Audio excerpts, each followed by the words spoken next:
Chapter 3483. In the studio. A few staff members swarmed into the studio. Some pulled up the red curtain, some wiped the stools, and some mopped the floor until the entire studio was spotless. They walked to the door with obsequious expressions and bowed to Gu Jinglian. "Mr. Gu, please come in." Please come in." Gu Jinglian tugged at his tie and walked in. Chu Ho looked at them from the corner of her eyes. She was doubting her life. Were these staff members really the same people who had treated her so elegantly and coldly in the morning? Why did they suddenly change their attitude? Chu Ho walked in with a suspicious expression. She saw the staff members respectfully escorting Gu Jinglian to the stool like a servant. They turned around and smiled politely at Chu Ho. Her face instantly wrinkled into a chrysanthemum. Could they be more normal? She felt a chill run down her spine. Chu Ho walked awkwardly to Gu Jinglian's side and sat down. The staff member walked to the back of the camera and glanced at the lens. She smiled and said, "Sit closer." Chu Ho instantly had goosebumps all over her body. She leaned closer to Gu Jinglian. "Can I?" The staff member glanced at the camera again. She felt that Gu Jinglian was about to go out of the frame. "Sir, come closer." Gu Jinglian looked at her coldly and slowly moved towards Chu Ho. "Come closer." Gu Jinglian moved a little more. "Be more intimate. It looks very distant. The man should put his arm on the woman's shoulder. It's more natural." Gu Jinglian raised his arm and pulled Chu Ho to his side. Chu Ho was speechless. The staff member was speechless. Gu Jinglian said impatiently, "Hurry up and take the photos." Yes. The staff member nodded his head like he was pounding garlic and took a few photos with a click, click, click sound. When the photos were developed, they were taken directly to make a certificate. When Chu Ho received the marriage certificate, in the photo, Gu Jinglian had one arm around her shoulder. He looked extremely domineering. There was no expression on his face. He did not have the joy of other newlyweds, nor did he have a trace of a smile. His face was cold from beginning to end. At the very least, she curled the corners of her mouth slightly. Although her smile wasn't obvious, it wasn't so stiff. Forget it. It was just a certificate. Even after returning home, it would be locked in the drawer to collect dust. Chu Ho walked over to Gu Jinglian and handed him a red document. "Here, it's yours." "2 portions?" "Yes, one for the man and one for the woman." Chu Ho looked at the time and quickly said, "Okay, I'm ready to go to work." After that, she ignored Gu Jinglian and left in a hurry after saying goodbye to Uncle Fu. Gu Jinglian looked at the marriage certificate in his hand and flipped it open. In the photo, the two of them looked awkward but intimate. This was the first time he had taken such a photo with a woman. This woman was now officially his wife. There was an extremely strange and awkward feeling that inexplicably arose spontaneously. Uncle Fu walked over and saw Gu Jinglian staring at the photo on the marriage certificate. He quietly asked, "Master, shall we go home?" His voice broke his train of thought. Gu Jinglian looked up and handed the certificate to him. "You're in charge of keeping it." Uncle Fu took the marriage certificate like it was a treasure. He flipped it open and looked at it. He was instantly beaming with joy. Gu Jinglian suddenly warned coldly, "No one is allowed to see it. Do you hear me?" Chapter 3484. In this country, there was no such thing as mercenaries. Any mercenaries were illegal to exist. Only in other countries, especially in war-torn areas, there were mercenary groups with extremely impressive backgrounds. Chu Ho asked back, "What's so strange about that? Aren't you afraid of death?" "If I was afraid of death, I wouldn't have engaged in such a profession. However, being afraid of death doesn't mean that I want to die. Everyone wants to live well. If you don't want to live, it's easier to commit suicide by jumping into the river." Becoming a mercenary was to survive. Mercenaries had a high salary and a considerable income. Generally, taking on a mission, the salary started at 100,000 yuan. In that era, it was definitely beyond the reach of many people. Logically speaking, after so many years, Chu Ho should have accumulated a lot of wealth. She had indeed accumulated a lot of wealth. In the mercenary career that lasted for more than 3 years, she had accumulated a few million yuan in assets. However, other than her daily expenses and the apartment she bought in San Francisco, she later donated everything to a refugee charity. When she was in Interpol, her salary was much lower than when she was a mercenary.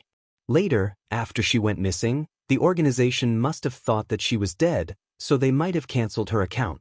She didn't miss that little bit of assets. It was also difficult for Chu Ho to talk about the past. For some reason, after getting the marriage certificate today, she inexplicably felt a lot of emotions. In the past, she didn't even dare to think that she would one day live such a stable life. She had a husband in name, children, and a complete family. Things that she didn't even dare to dream of had happened. Maybe it has something to do with the situation when I was young. Chu Ho looked out of the window, but her expression was very calm. Since I was young, the country I was born in was filled with countless wars and disputes. When I was young, I experienced a very big change. My family was destroyed and I was homeless. I boarded a humanitarian rescue ship from the United States and safely arrived at the pure land of the United States. In the beginning, I became a mercenary because I wanted revenge. Revenge. I wanted to become stronger and then maintain peace. When I became strong enough, I would kill those enemies with my own hands. However, when I grew up, I realized that the rebel organization that destroyed my family had long been eliminated. Thus, this wish became the wish to maintain world peace. As Chu Ho spoke, he was amused by the childish thoughts of his youth. He actually had such a childish childhood. Isn't it funny? When I was young, being a mercenary was a sacred profession in my eyes. That's because in many war-torn countries, in addition to the peacekeeping forces, the ones fighting against many rebel groups are mercenaries dispatched by the government. I was rescued from the flames of war by a mercenary. At that time, I thought that when I grew up, I must become such a brave person. However, when she grew up, she realized that the world was actually so complicated. It was not as simple as she had imagined. It was the law of the jungle. The weak were destined to have no place to survive. Those organizations that had originally judged the government were only resisting because of the government's incompetence and misuse of power. As for the troops who claimed to be righteous, most of them were just invaders for the sake of the country's own interests or for the sake of the local oil and natural gas resources. Chapter 3485. In this world, there's no such thing as absolute justice or absolute evil. There's only the strong and the weak.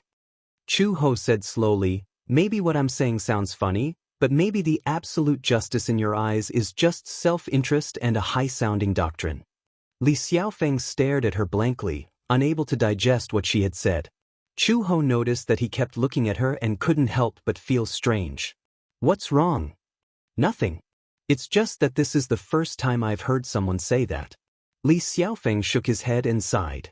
Maybe it's just as you said, there's no such thing as absolute justice in this world. He changed the topic and asked, then why did you leave Interpol? Interpol is the most authoritative organization for justice. I heard that you used to be the top anti-crime inspector. Why did you come here and become a lowly police officer? Chu Ho pursed her lips and said, I just went with the flow. When Gu Jinglian came back from the company, he had just stepped through the door when he vaguely heard a few of his subordinates standing at the side and discussing. I didn't expect Old Master to be so photogenic. Even if it's a celebrity photo, it doesn't look good. But Sister Chu looks a little chubby in the photo. Luckily, she's too skinny, so she looks better in front of the camera. You didn't see how happy Uncle Fu was today. Now that Old Master and Sister Chu are married, he can finally get rid of one of his worries. The two men were cleaning the courtyard and discussing excitedly. As they were cleaning, they suddenly caught sight of a pair of exquisite leather shoes. The two men's expressions changed and they followed the pair of slender legs. Gu Jinglian's gloomy and handsome face came into view. The two men's eyelids twitched violently and the corners of their lips twitched for a while. They stood upright awkwardly and gave a flattering smile. Old Master. You're back? Gu Jinglian glanced at them and asked coldly, where did you see the photo? It's the photo on Old Master's marriage certificate. Halfway through their words, the two of them didn't dare to continue. This was because they saw Gu Jinglian's face getting darker and darker. Uncle Fu.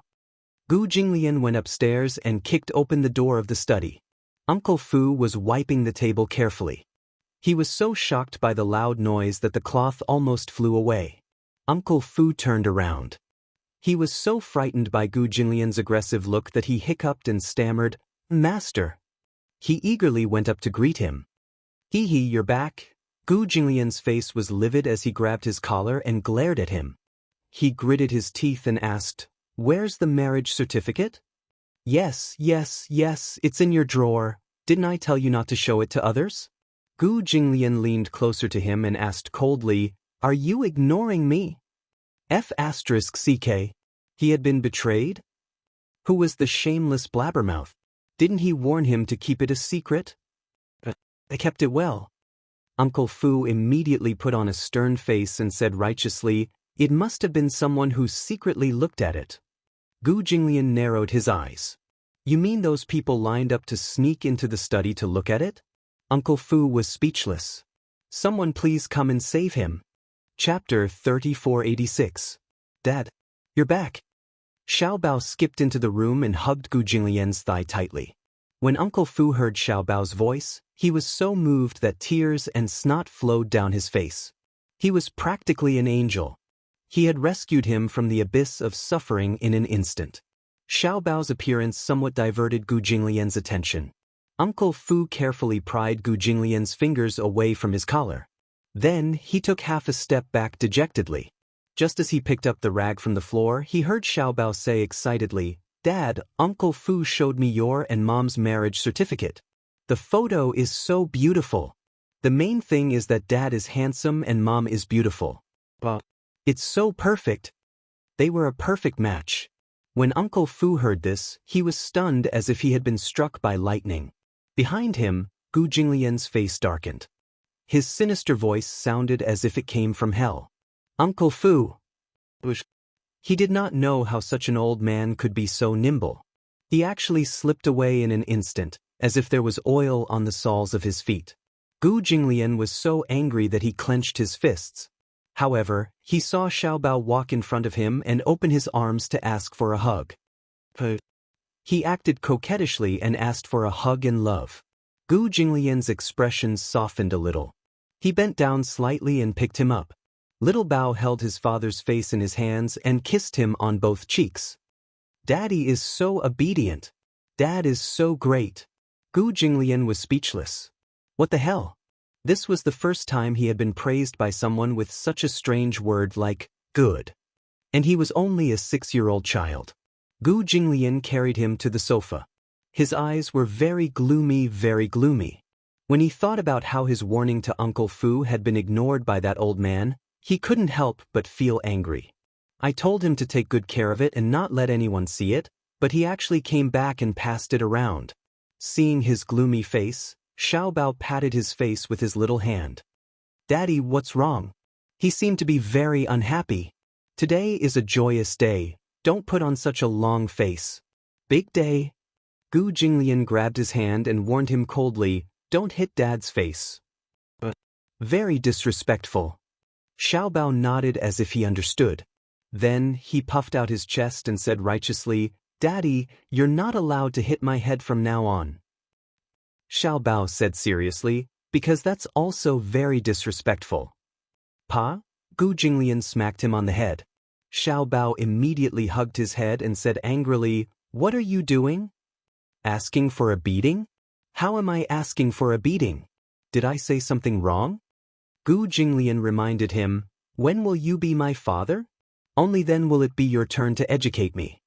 Xiaobao looked like a little adult and muttered angrily, "I want to be your father, but unfortunately, I don't have the chance.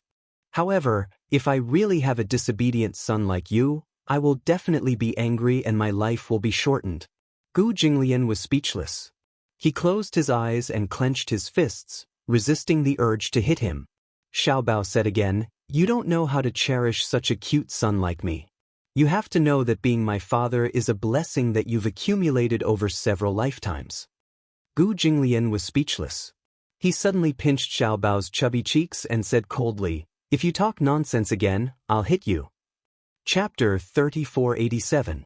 The father and son held on tightly to each other as they ravaged each other. However, Xiaobao was obviously at a disadvantage. His chubby little fingers were not as long as Gu Jinglian's, nor were they as strong as his. After a while, Gu Jinglian did not feel anything, but he felt like his face was about to be torn apart. Torn. It hurts. Xiaobao protested pitifully. Don't pinch anymore, sob. Don't pinch anymore. Gu Jinglian frowned. He grabbed his chubby cheeks and played with them. Yes, it felt good. Just like a glutinous rice ball. Xiaobao was Xiaobao. He might as well change his name to Little Bun. The chubby baby fat was so pleasing to the touch that Gu Jinglian could not help but relax his brows. Even the knot in his heart disappeared. However, Xiaobao, who was being ravaged in his hands, was suffering unspeakably. He punched and hit like an angry cat, using his hands and feet to protest. Gu Jinglian finally let go of him. Xiaobao covered his face in pain. He looked like a storm was coming, as if a dam was about to burst. Gu Jinglian casually picked up the afternoon snack and stuffed it into his mouth. Xiaobao was speechless. He licked it with his tongue and the pain on his face disappeared immediately. He said in surprise, "Wow, it's so sweet." The child's face was indeed like the weather in June, changing as quickly as it wanted. Xiaobao looked at the snacks on the coffee table. These were pastries that Uncle Fu had prepared in advance. Gu Jinglian casually stuffed them into his mouth. They were rose pastries. It was Xiaobao's first time eating such delicious snacks. He reached out to take them. Gu Jinglian slapped his hand away. Xiaobao retracted his hand in pain and glared at him fiercely. Then he reached out to take them again. You're not allowed to eat them. Gu Jinglian refused coldly. They're mine. Stingy brat. Xiaobao sat down on the carpet and hugged his arms with an aggrieved expression. Gu Jinglian picked up the pastry, pinched a rose pastry with his long fingers, and took a bite. He then looked at Xiaobao, only to see a certain guy with a greedy expression, almost drooling. You want to eat? Yes.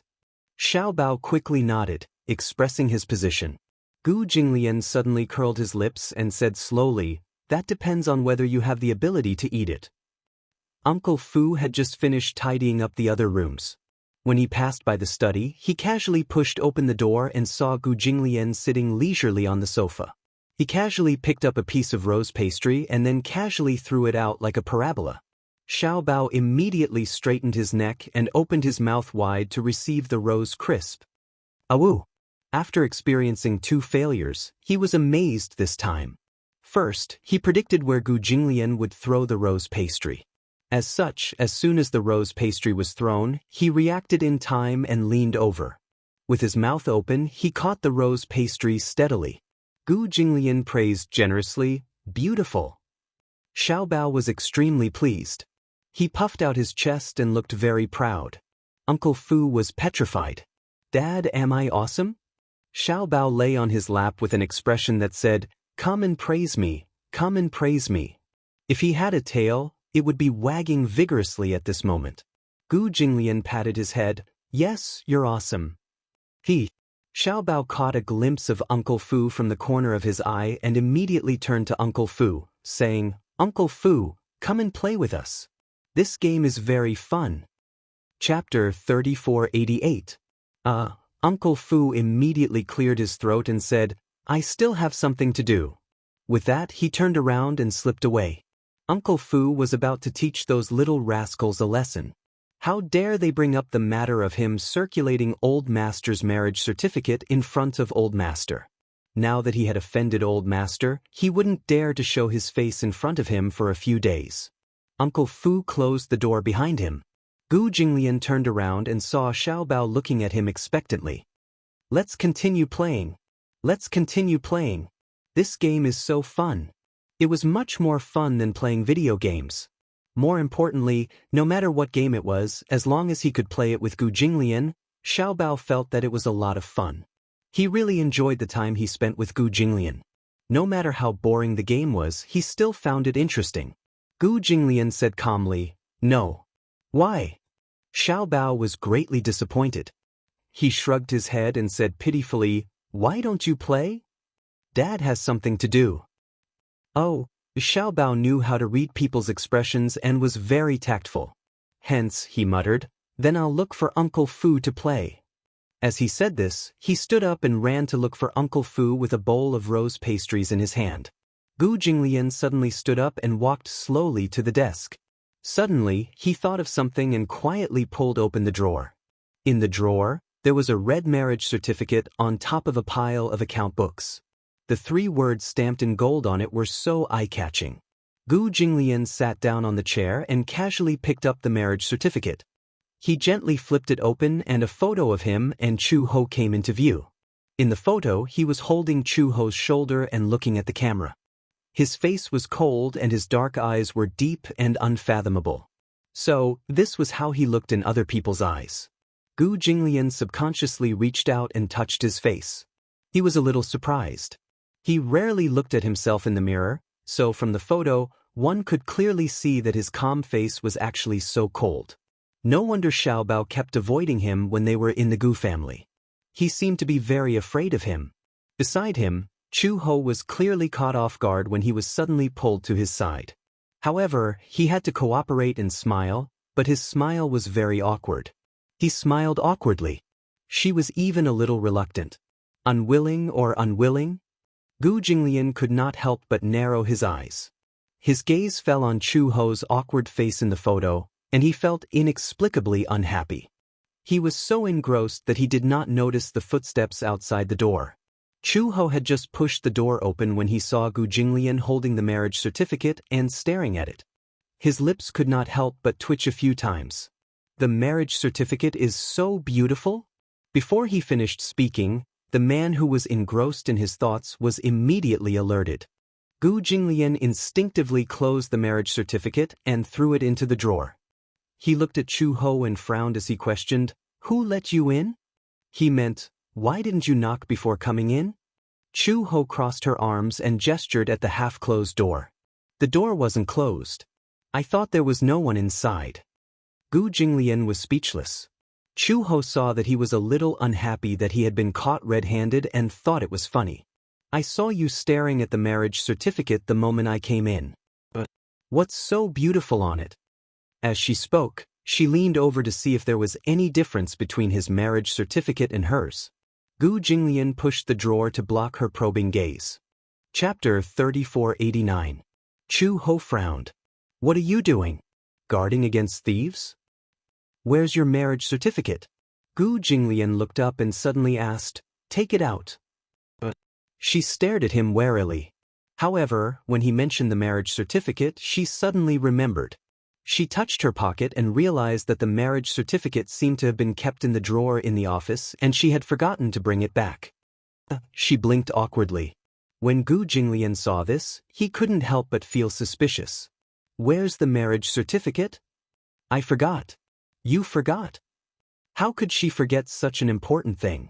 Chu Ho explained, "I think it's in the drawer in the office. I forgot to take it." Gu Jinglian was speechless. His face darkened, and he was obviously unhappy. Chu Ho touched the back of her head and said nonchalantly, "Anyway, it's not something important. What do you want it for?" "Something not important?" Gu Jinglian repeated her words and his face darkened. He suddenly got up and approached her. The displeasure in his eyes was almost obvious. Chu Ho retreated slightly until her back was against the wall. She had nowhere else to go. She looked at Gu Jinglian warily and continued, "Could it be something important? Anyway, it's in the drawer. No one will steal it." Gu Jinglian stared at her unkindly. After a long time, he curved his lips coldly and smiled coldly. "Not important?" "Important." If Chu Ho still couldn't read his expression, she would have wasted all her years as a police officer. However, she couldn't understand.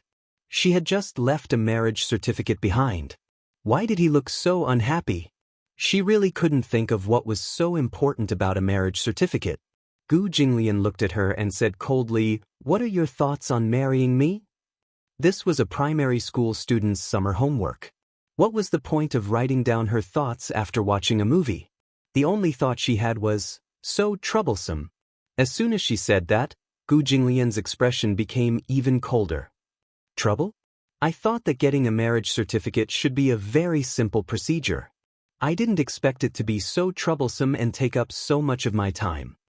Chu Ho grumbled unhappily, "You made me so late this afternoon. I guess I'm going to lose my perfect attendance award this month."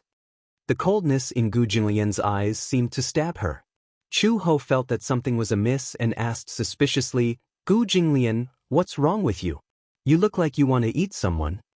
Gu Jinglian looked at her for a long time, then suddenly snorted and left. Chu Ho stared speechlessly at his back. After a long while, he grumbled, "What's wrong with him? You're crazy." During dinner, for some reason, Xiao Bao was in a particularly good mood. Perhaps it was because he had finally gotten rid of one of his worries, so much so that his appetite became vigorous. He finished 2 bowls of rice in one go.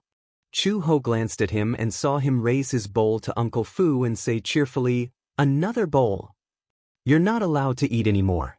Chu Ho quickly said, "You've already eaten 2 bowls today." If he ate any more, his little stomach would burst. Xiao Bao pursed his lips, feeling wronged. Uncle Fu also said, "Xiao Bao, be good. Let's call it a day." Overeating was not good for a child's development. Uncle Fu also had his own concerns. Xiao Bao then put down his bowl and turned his head. Seeing that Gu Jinglian had also finished eating, he immediately asked, "Dad, have you finished eating too?" Gu Jinglian did not say anything. Chapter 3490. Chu He thought to herself, "Don't tell me he's still angry?" Although she didn't know what he was angry about. This man had always been unpredictable. For some reason, Xiao Bao was especially enthusiastic. His eyes darted around and he said, "It's getting late. Daddy, hurry up and take a shower. Let's go to bed early." Chu Ho reminded him kindly, "Xiao Bao, it's only 6:30. It's getting late." Gu Jinglian glanced at him and threw the bowl and chopsticks on the table. Then he got up and went upstairs. Seeing that he had succeeded, Xiao Bao turned to Chu Ho and encouraged her, "Mommy, it's getting late. You should go to bed early too." Chu Ho was speechless. It was only 6:30. She couldn't fall asleep so early, right? However, Chu Ho had no choice but to stand up and head upstairs after being urged by Xiao Bao. Xiao Bao immediately followed behind and saw that Chu Ho was carrying a blanket and was about to enter Xiao Bao's room. He rushed over and blocked the door, saying righteously, "You're not allowed to enter." Chu Ho rolled her eyes. "What are you doing?" "Mommy, you seem to have forgotten what Xiao Bao said?" Xiao Bao cleared his throat and said seriously, "Xiao Bao said that he wants to sleep alone. This is independence. Mommy, please respect Xiao Bao." Respect? Chu Ho almost bit her tongue. This was incredible. After attending kindergarten, this guy actually knew what respect was? "If I don't sleep here, where should I sleep?" Xiao Bao rolled his eyes as well. "Mommy, you have a husband now. Of course, you should sleep with your husband. I've seen other people's parents sleeping together at night." Chu Ho said. "Why are you so enthusiastic about asking me to sleep with your father? What are you up to?" I don't care. Anyway, I don't want my mother to sleep with me." After Xiao Bao finished speaking, he slammed the door shut, leaving Chu Ho alone outside. "Xiao Bao!" Chu Ho kicked the door angrily. "I'll give you 3 seconds to open the door." Before he could finish counting, he heard a click. The door was locked from the inside. Chu Ho, was this brat asking for a beating? There was a stalemate outside the door for a few minutes. No matter how Chu Ho tried to persuade or coerce him, Xiao Bao still had no intention of opening the door. Left with no choice, Chu Ho hugged her quilt and walked to Gu Jinglian's door. Seeing that the door was ajar, she peeked through the crack and saw a dark shadow appear at the door. The door was pulled open from within. Gu Jinglian stood at the door in a bathrobe and looked at her coldly. Their eyes met. It was extremely awkward. Chu Ho sat up awkwardly and hugged her quilt. Embarrassed, she said, "Tonight, I'll have to sleep on your sofa." She didn't dare to look at Gu Jinglian's expression. She thought that in the next second, some demon king would slam the door again and lock her outside. However, Gu Jinglian walked away expressionlessly, leaving the door open. Chu Ho walked in with her quilt and saw that the man had returned to the sofa. He was fiddling with his hair. He had just taken a shower and his hair was still wet. However, he didn't have the habit of using a hairdryer, so he waited for his hair to dry naturally. Taking advantage of this time, he had the habit of reading. Only then did he realize that his entire wall was filled with books.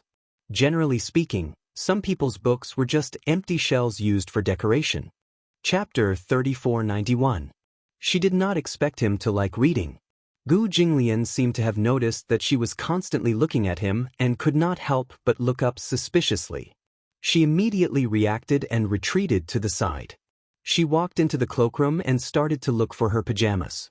After taking the pajamas, she walked into the bathroom and locked the door. She did not have the habit of locking the door, but since they were sharing a room, she decided to be on the safe side and lock the door from the inside. When she walked out of the bathroom feeling refreshed, Chu Ho had just walked into the study room. She planned to continue sleeping on the sofa for the night and settle the score with that fellow tomorrow. However, she saw Gu Jinglian leaning lazily on the sofa with his arms crossed and his eyes closed. She did not know if he was closing his eyes to take a nap or if he had already fallen asleep. He actually took over her territory. What happened to her sleeping on the sofa? How could he take it for himself just like that? The corners of Chu Ho's lips twitched. She walked in front of him and bent down to size him up. Gu Jinglian, she raised her voice again. Gu Jinglian? Chu Ho stood up speechlessly. It turned out that he had really fallen asleep. However, this man had always been alert. No matter how she called him, he did not wake up. He slept like a dead pig. Could he be pretending to be asleep? Chu Ho reached out and snapped her fingers a few times in front of him. However, Gu Jinglian still had his eyes closed and did not react at all. His long eyelashes intertwined quietly. When he closed his eyes, his long eyelashes were immediately obvious. He was actually charming and attractive. He was like a living portrait of a beauty. Chu Ho touched her chin and narrowed her eyes to size him up. Gu Jinglian's facial features were definitely top-notch. However, Chu Ho was not born to be in love. She was also not a member of the Appearance Association. Even if Gu Jinglian had his eyes closed, no matter how shockingly handsome he was, it could not move her at all. She did not even feel a ripple in her heart. She was somewhat face-blind. To be precise, no matter how good Gu Jinglian looked, he was about the same level as Li Xiaofeng. Looking at his sleeping face, Chu Ho only had one thought. His eyelashes were really long. Forget it. If you want to sleep on the sofa, I'll give it to you, okay? Chu Ho muttered to himself. He tossed the quilt over him and turned to walk into the bedroom. Lying on the spacious bed, Chu Ho stretched his limbs, feeling extremely satisfied. God, this bed is too comfortable, right? It was softer than the bed in Xiaobao's room. Gu Jinglian's bed was made of high-quality Simmons mattresses with a full set of memory cotton bedding. The feeling of lying on it was neither soft nor hard. The softness was just right, wrapping around the entire line of his back. It was incomparably fitting. After lying down, he was reluctant to move. Chu Ho stretched out his 10 fingers in satisfaction. She hugged the pillow to her chest, closed her eyes, and soon fell asleep. Although she was a light sleeper, she could fall asleep very quickly. It could be said that she had a rather strange physique. Gu Jinglian once commented that sometimes she was as smart as a god, but sometimes she was simple-minded. In just a few minutes, she fell asleep soundly. In the study, a night light was on. On the sofa, the man suddenly opened his deep eyes. Gu Jinglian opened his eyes and saw that the wall lamp in the bedroom was still on. He suddenly got up. Chapter 3492. Speaking of this, Gu Jinglian was especially displeased. This woman had always avoided his bed as if she found it dirty and avoided him like a snake or a scorpion. Was he a scourge or a ferocious beast? Gu Jinglian walked into the bedroom and saw Chu Ho hugging a pillow under the dim light, dominating more than half of the space. This bed was specially custom-made. It was 3 meters wide and 3 meters long. Even such a big bed did not look big enough for her to toss and turn. This woman's sleeping posture was terrible. He gave such an evaluation, walked to the head of the bed, and slowly sat down on his side. The soft bed sank in an instant. Gu Jinglian lowered his head and looked at Chu Ho's sleeping face. His eyes could not help but darken a little. She was wearing pajamas. Because her sleeping posture was too casual, her slender legs were exposed to the air. Her snow-white skin looked like jade porcelain under the wall lamp. Her eyes were tightly shut. On her fair and flawless skin, her eyelashes were black and her lips were red. Her black hair was scattered on the pillow, but there was a kind of magnificent beauty. She used to be so thin that her cheeks were slightly sunken. However, Uncle Fu had been taking good care of her recently. He fed her fish and meat, and she had finally put on some weight. Her palm-sized face was not as thin as before, and she looked haggard. However, his gaze fell on the distinct joints of her collarbone. It was too deep. This meant that she was still a little too thin with her current appearance. Chu Ho closed her eyes quietly and let out soft breathing sounds that were almost inaudible. She slept peacefully, so her beauty at that time could be seen without any hindrance. Gu Jinglian's eyes could not help but darken a little. His body actually reacted a little. How long had it been since he had a woman? Looking at her like this, it was as if some kind of consciousness was quietly awakening. Gu Jinglian could not help but reach out and gently push the hair hanging on her neck to the side. When his cold fingertips touched her skin, Chu Ho shuddered and suddenly opened her eyes. She had just opened her eyes and met his deep almond-shaped eyes. Because of this, her originally hazy consciousness was suddenly awakened. "What are you doing?" Before she could finish speaking, Gu Jinglian leaned down. His tall body followed his movements and covered her under his dark shadow. Chu Ho was so frightened that her tongue was almost tied. Even her breathing was not smooth. "Gu Jinglian, what are you doing?" "Sleeping." His cold words made Chu Ho turn pale with shock. "You're not sleeping on the sofa?" "Did I say that I'll sleep on the sofa?" he retorted, silencing the woman. "I did not say that." However, just now Chu Ho squinted her eyes suspiciously. "Were you pretending to be asleep just now? When he should be smart, he was not smart. When he should not be smart, he was very smart." Gu Jinglian raised his eyebrows. "Since we're husband and wife, what's wrong with sleeping on the same bed?" "Husband and wife?" Chu Ho sneered. "We've just registered our marriage. Does that make us husband and wife? Does it not?" Chu Ho flew into a rage out of humiliation. "Gu Jinglian, don't forget. Why did we register our marriage?" "You don't have to remind me." Chapter 3493. Gu Jinglian moved closer to her. His tall nose was almost touching her cheek. His hot breath kept brushing against her skin. His calm and masculine breathing was audible to her ears. Chu Ho was speechless. "What are you trying to do? You really don't know, or are you pretending not to know?" Gu Jinglian's long fingers gently brushed against her lips. His eyes sparkled. "Of course, I'm fulfilling my duty as a husband." Chu Ho was thankful that there was no water in her mouth. Otherwise, she would have spat it out. "Duty?" she mumbled. "What duty do you have to fulfill?" Before she could finish her sentence, Gu Jinglian suddenly lowered his head and covered her slightly open mouth with his slightly cold lips. Almost without any hesitation, he broke through the barrier between her lips and teeth. Chu Ho widened her eyes in shock. He suddenly kissed her, leaving her no room to react. What was he doing? He was actually kissing her. Gu Jinglian, who had always been obsessed with cleanliness, was actually kissing her on the lips. In such a state of shock, she did not react immediately until she felt the warmth of his palm on her back. Chu Ho pushed him away fiercely. However, just as she pushed his body away, Gu Jinglian continued to press down on her. It was as if he had already expected her resistance. Before Chu Ho could punch his face, he quickly held her back with one hand. Chu Ho was instantly embarrassed and angry. She struggled, but he held her down so tightly that she had no room to resist. "Let go!" she shouted angrily and bent her knees to hit his vital parts.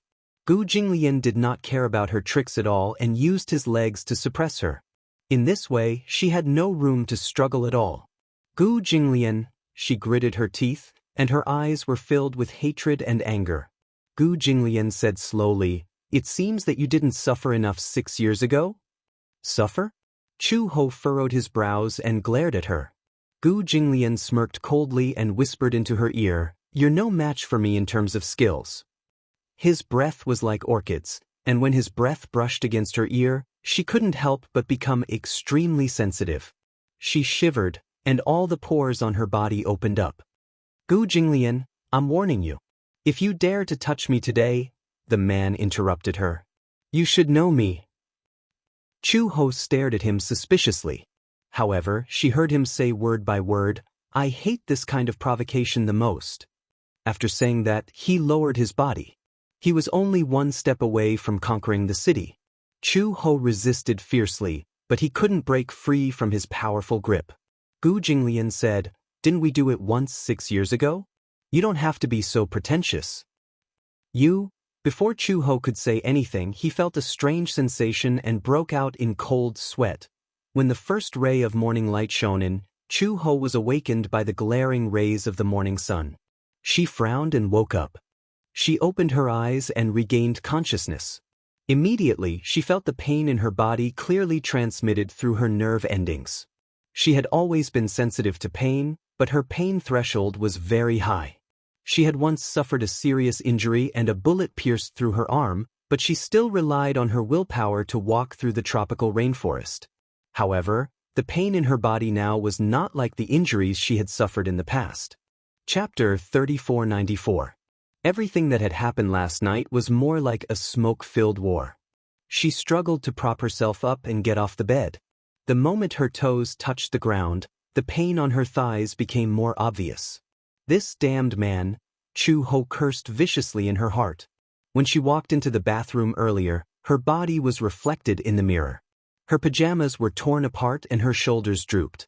Her originally fair and smooth skin was mottled with many densely packed bite marks. They were not hickeys, but bite marks. They looked like the marks left by poisonous insects and were extremely messy. Other than the bite marks, there were also some bruises. These were the marks left behind by her resistance. Gu Jinglian had tamed her as if she was a proud and aloof lion. Even though she kept resisting, she had to admit that compared to Gu Jinglian's skills, she was really vulnerable. Who would have thought that such a secretive man would be able to suppress her so easily with just one hand? Chu Ho unwillingly changed out of her pajamas and endured the pain. She took a hot shower, changed her clothes, and walked out of the door. However, she unexpectedly bumped into Uncle Fu, who was passing by. Chu Ho, morning. Before the word could leave his mouth, Uncle Fu saw that there was an extremely ambiguous mark on her exposed neck. It was red and mottled, and it immediately made his imagination run wild. He thought about how she and Gu Jinglian were in the same room last night, and then he thought about how Old Master also had an eye-catching red mark on his neck when he went out this morning. Even though he did not dare to take a closer look, it was not difficult to imagine how this mark was left behind. When Uncle Fu thought about how Old Master had conquered Chu Ho last night, the joy in his heart almost burst out from his eyes. He resisted the urge to cheer and pretended to be reserved. "You're awake. Do you want to eat breakfast?" Chu Ho saw that although he was pretending to be calm, his eyes kept glancing at her neck. She instinctively reacted. Could there be some strange mark on the part of her neck that was not covered by her clothes? She immediately covered it with her hands, but it was a little too obvious. Uncle Fu almost could not hold back his laughter. He wanted to hold it in, but the corners of his mouth were raised to the sky. "Xiao Bao is awake and eating breakfast. Where's Gu Jinglian?" Chu Ho could not restrain her anger as she clenched her fists and said angrily, "Where is he?" "Old Master, went out early in the morning." "Cow!" Chu Ho could not help but curse. She was embarrassed and angry, like a volcano that was about to erupt. Uncle Fu kindly and reminded her, "You're eating breakfast? I heard your stomach grumble a few times. Are you hungry?" She must have exhausted all her energy from last night's torment. Now that she woke up late, she must be starving. She could not help but glared at him. Uncle Fu. What are you gloating about?" She questioned him angrily. "What do you mean?" Uncle Fu immediately said sternly, Is that so? I'm not gloating. How could he say that he was not gloating? The corners of his mouth were raised so high that a soy sauce bottle could be hung from it. Uncle Fu chuckled and said, "Hurry up and come down for breakfast." However, this old man disappeared from her sight within 3 seconds. Chapter 3495. Chu Ho asked, "What are you guys whispering about?" Xiao Bao immediately sat up straight and tried to hold back his laughter. Uncle Fu immediately stood to the side and didn't say anything. Chu Ho walked over and glanced at them warily. Then she walked to the dining table and casually took a sandwich and milk. She said, "I'm going to work. It's getting late. Don't be late for school." With that, Chu Ho left. Just as she left, Xiao Bao stood up excitedly and said to Uncle Fu, "Really?" "Of course it's true." Uncle Fu said happily, "Who knows, maybe your mom will give birth to a little brother for you soon." When Xiao Bao heard this, he didn't feel too good about it. Uncle Fu looked at his expression and saw that he was reluctant. He was a little surprised and asked, "What's wrong? Xiao Bao, aren't you happy that mom is giving you a little brother?" Xiao Bao said unhappily, "I want a little sister." "A little sister?" Uncle Fu was a little surprised. "Wouldn't it be great to have a little brother? That way, he can play with you." "I want a little sister who's as cute as Xianxia." Xiao Bao pouted and said, "A little sister would be so cute." When Uncle Fu heard this, he said, "It doesn't matter if it's a little brother or a little sister, I'll like them both." Of course, Xiao Bao added, "As long as it's from mom and dad, it doesn't matter if it's a little sister or a little brother. In the future, I'll be an older brother." Just as Uncle Fu and Xiao Bao were immersed in the beautiful yearning of a little brother and a little sister. Before going to work, Chu Ho went to the pharmacy to buy a morning after pill. She drank the bottle of purified water that she had bought. After doing some calculations, Chu He was still worried even though it was the safe period. This damn guy. Did he take the wrong medicine last night and lose his mind? Chu Ho had just arrived at the police station and was sitting in his seat when he suddenly thought of something. He pulled open the drawer and saw that the marriage certificate was still lying in the drawer. He closed the drawer again. In the afternoon, she received orders from her superiors to go out on a mission and capture a criminal. Just as the criminal was escorted to the interrogation room, he suddenly received a call from Meng Qingxue. "Chu Ho, are you free tonight? We haven't seen each other for a long time. How have you been?" Hearing Meng Qingxue's voice, Chu Ho couldn't help but smile. "Okay, I'm at work now. I'll probably be free after 6 o'clock. "Well, then, where do you work? I'll pick you up." "You came to pick me up?"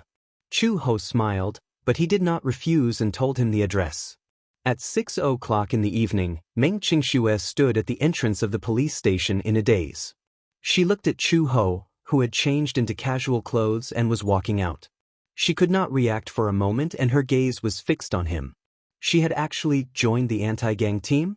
If she remembered correctly, wasn't Xiao Bao's biological father Gu Jinglian from the Gu family? His father was in charge of the gang and his mother was in charge of the anti-gang team. Wasn't this too extreme? Chu Ho was overjoyed to see her.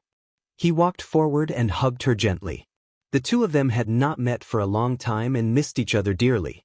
After she had settled down in the Gu family, she had no choice but to go out at first. Meng Qingxue had contacted her through Uncle Fu, but Chu Ho did not have permission to go out, so they could not meet. Chapter 3496. As he had to take care of the children and the Mu group's crisis during that period of time, it was difficult for him to find the time to go out with her. He was also worried about her going out alone. Seeing that Meng Qingxue had driven here, Chu Ho was a little surprised. "You've gotten your driver's license?" "Long ago." Meng Qingxue said, "It's been a long time since we last met. I've been thinking about you. Since I'm free today, let me treat you to Western food. It doesn't matter what we eat. I'm not picky." The two of them arrived at the Western restaurant. Meng Qingxue had booked a private room early in the morning and only then did they take their seats. Meng Qingxue suddenly took out a stack of envelopes from her bag and handed them to her. "This is... have you forgotten?" Meng Qingxue laughed. "During our time in Yen City, I've been staying at your place and eating your food. It's a total of more than 20,000 yuan, not a cent more or less. Chu Ho could not help but feel a little touched. It was rare that she still remembered this. Chu Ho opened the envelope. There was a total of 25,000 yuan in it. She did not refuse and accepted it. Meng Qingxue started chatting about the recent situation. Ever since Xianxia's incident, the Muse and the Songs had cut ties. Since then, because of the company's affairs, Mu Linfeng fell seriously ill and was bedridden. Since then, Mu Yanqing had officially taken over the Mu group. Although Mu Yanqing was not as good as Mu Yazhe in this aspect, he was still from the Muse. Although he was not as outstanding as Mu Yazhe, he still managed the company well. Mu Yanqing was not confident, but Meng Qingxue had been quietly by his side, encouraging him. In order to fight for his dignity, Mu Yanqing was determined to make a name for himself. Although the Mu group was not as good as before, it still faced many crises during this period of time. Its capital chain was broken, and shareholders kept withdrawing their shares. At one point it was in danger. Now, the Mu group was at least standing firm. Although it was not as good as before, and there were still many people who were pessimistic about it, Mu Yanqing devoted himself to his career and maintained the Mu group's original state. This was already very difficult.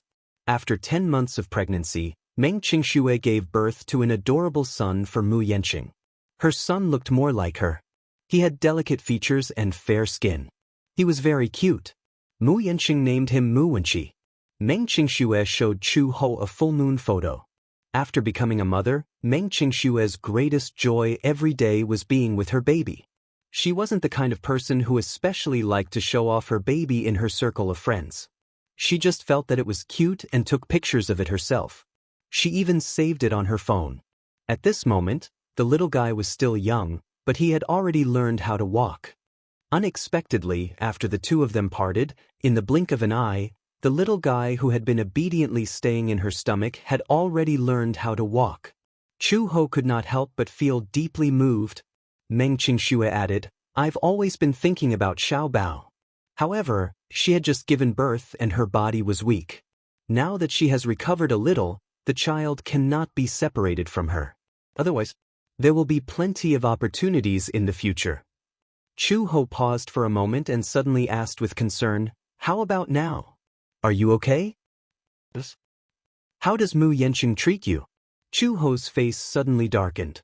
Is he still like before? Chapter 3497. He still remembered that after Mu Yanqing and Xianxia's wedding banquet was messed up by Gu Jinglian, Mu Yanqing was unexpectedly much more relaxed. When he mentioned Meng Qingxue's marriage to Mu Linfeng again, Mu Linfeng surprisingly did not reject it. Perhaps, other than Mu Yanqing, he could not count on anyone else in the Mu family.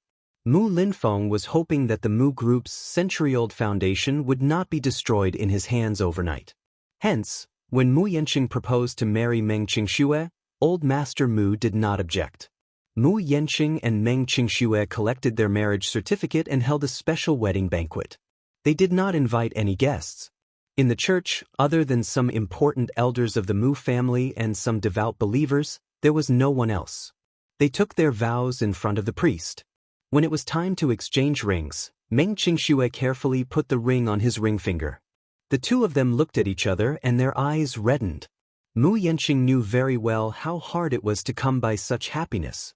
Along the way, if the two of them had given up easily, perhaps they would not be where they were today. Meng Qingxue was also filled with emotions. She had been waiting for him for so many years. Finally, she got what she wanted and married the person she loved. When Mu Yanqing put the ring on her finger, tears welled up in her eyes. She cried and laughed at the same time. She was so happy that she looked a little embarrassed. She said to him, "Whether you're Mu Yanqing of the Mu group or the Mu Yanqing who has left the Mu group, you'll always be my husband, Mu Yanqing." Mu Yanqing's eyes reddened when he heard this. The two of them hugged each other tightly. After they got married in the church, they flew to various countries to travel and get married. Although there was no grand wedding, Meng Qingxue had nothing else to ask for as long as she could be with him. Although he was busy with the Mu group's business, he was never stingy with spending time with her during the pregnancy.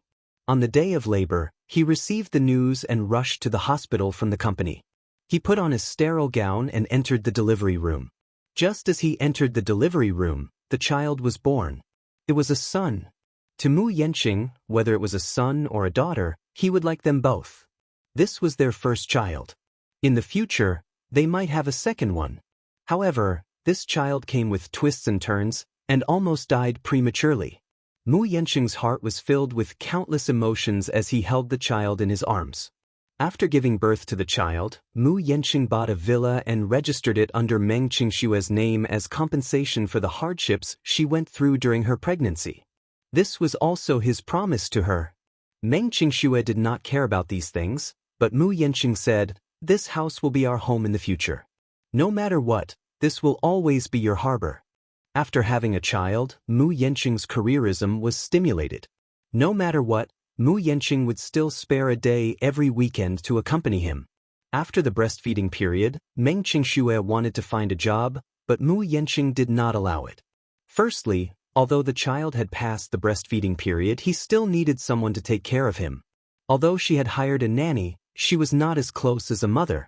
Secondly, even if Meng Qingxue worked, the few thousand yuan she earned a month could not compare to the money he earned in the blink of an eye.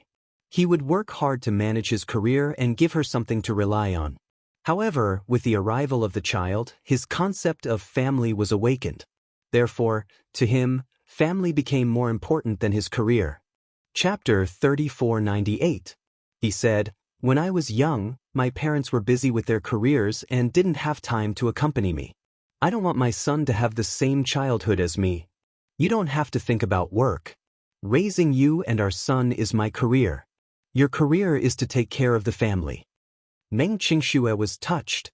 Mu Yanqing was not good at expressing himself, but she understood what he wanted to express. He pitied her and did not want her to work hard. He was already very busy with work, so he hoped that she could take his place and spend more time with their son. Although the two of them would occasionally bicker, even their daily bickering was filled with happiness. Perhaps life was like this, and happiness was so simple.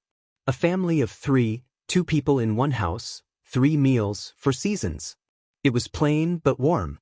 "What about you?"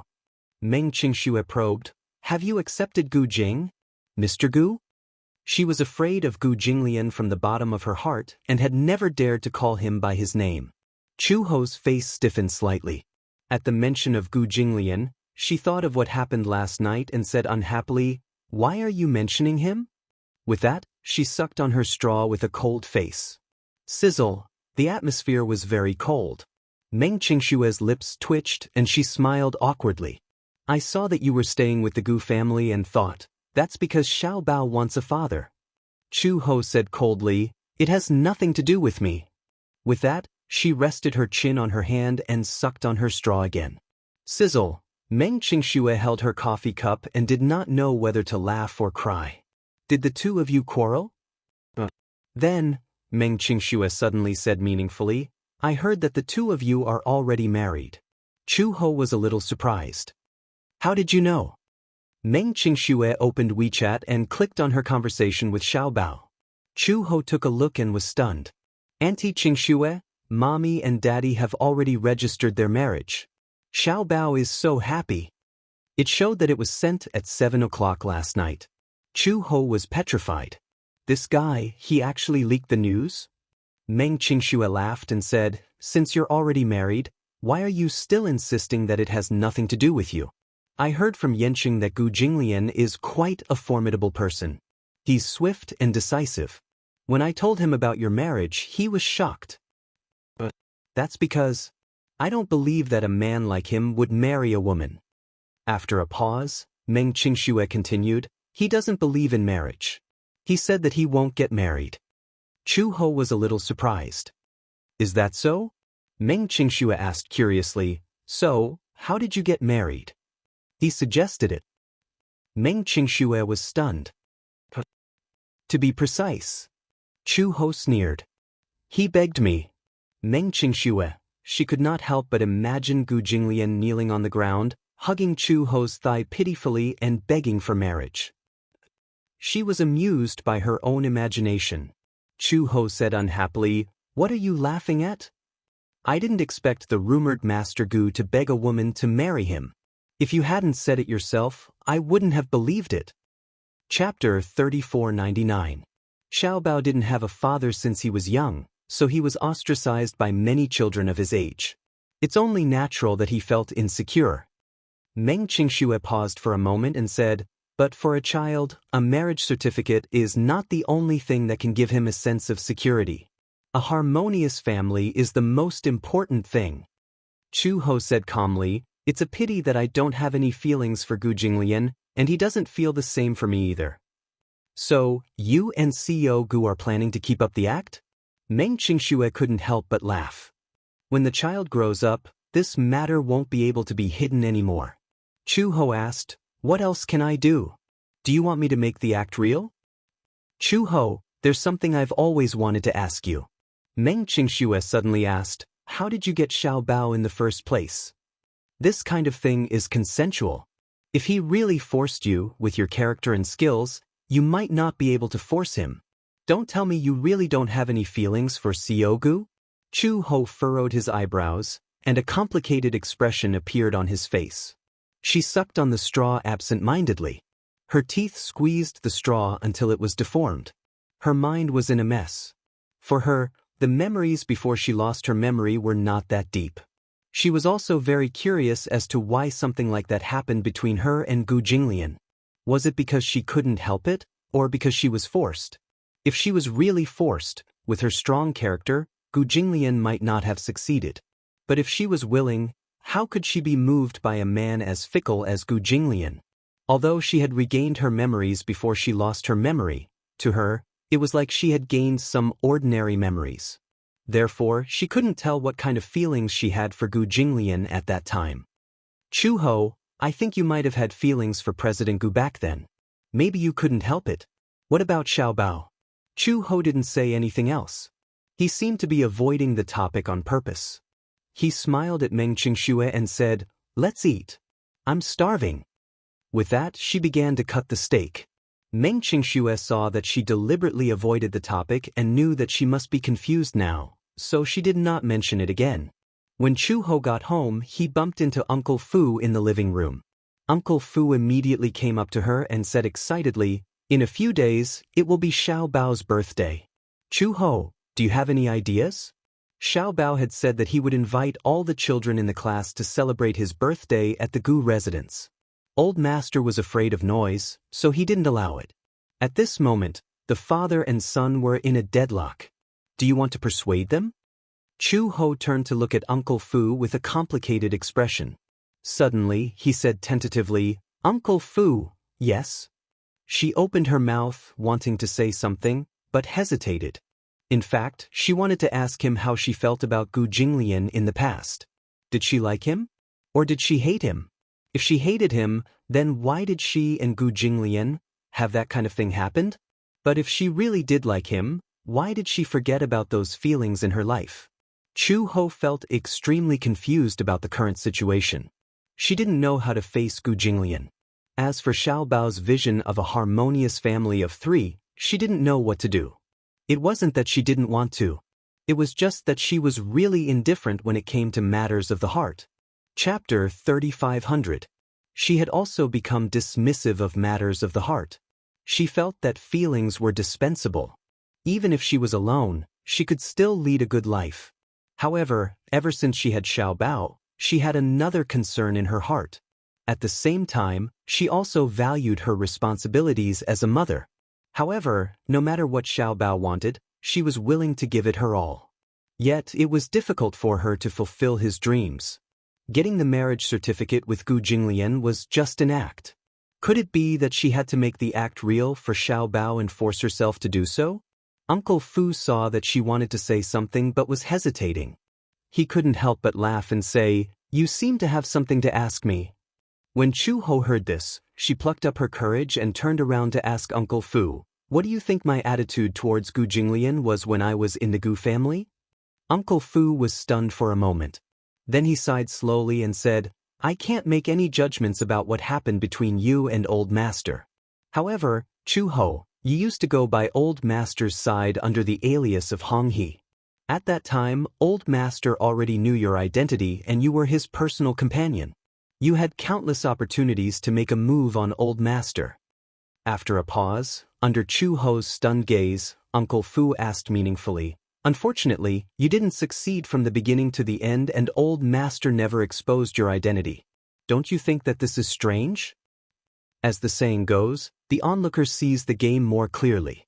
But as an onlooker, I can't say anything. It's just that when it comes to matters of the heart, it's better to let nature take its course.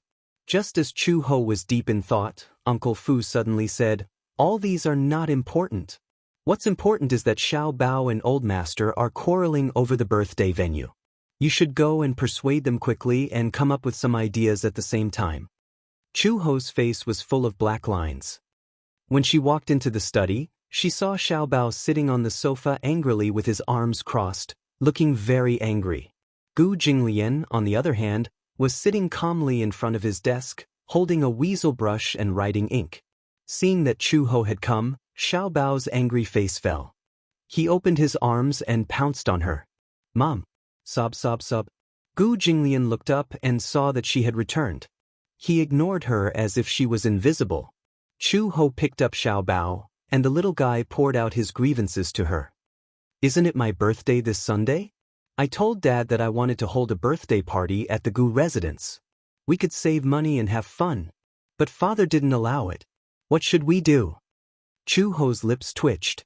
"Save money?" "Yes, Dad said that he wanted to book the entire hotel, but I think it's too wasteful."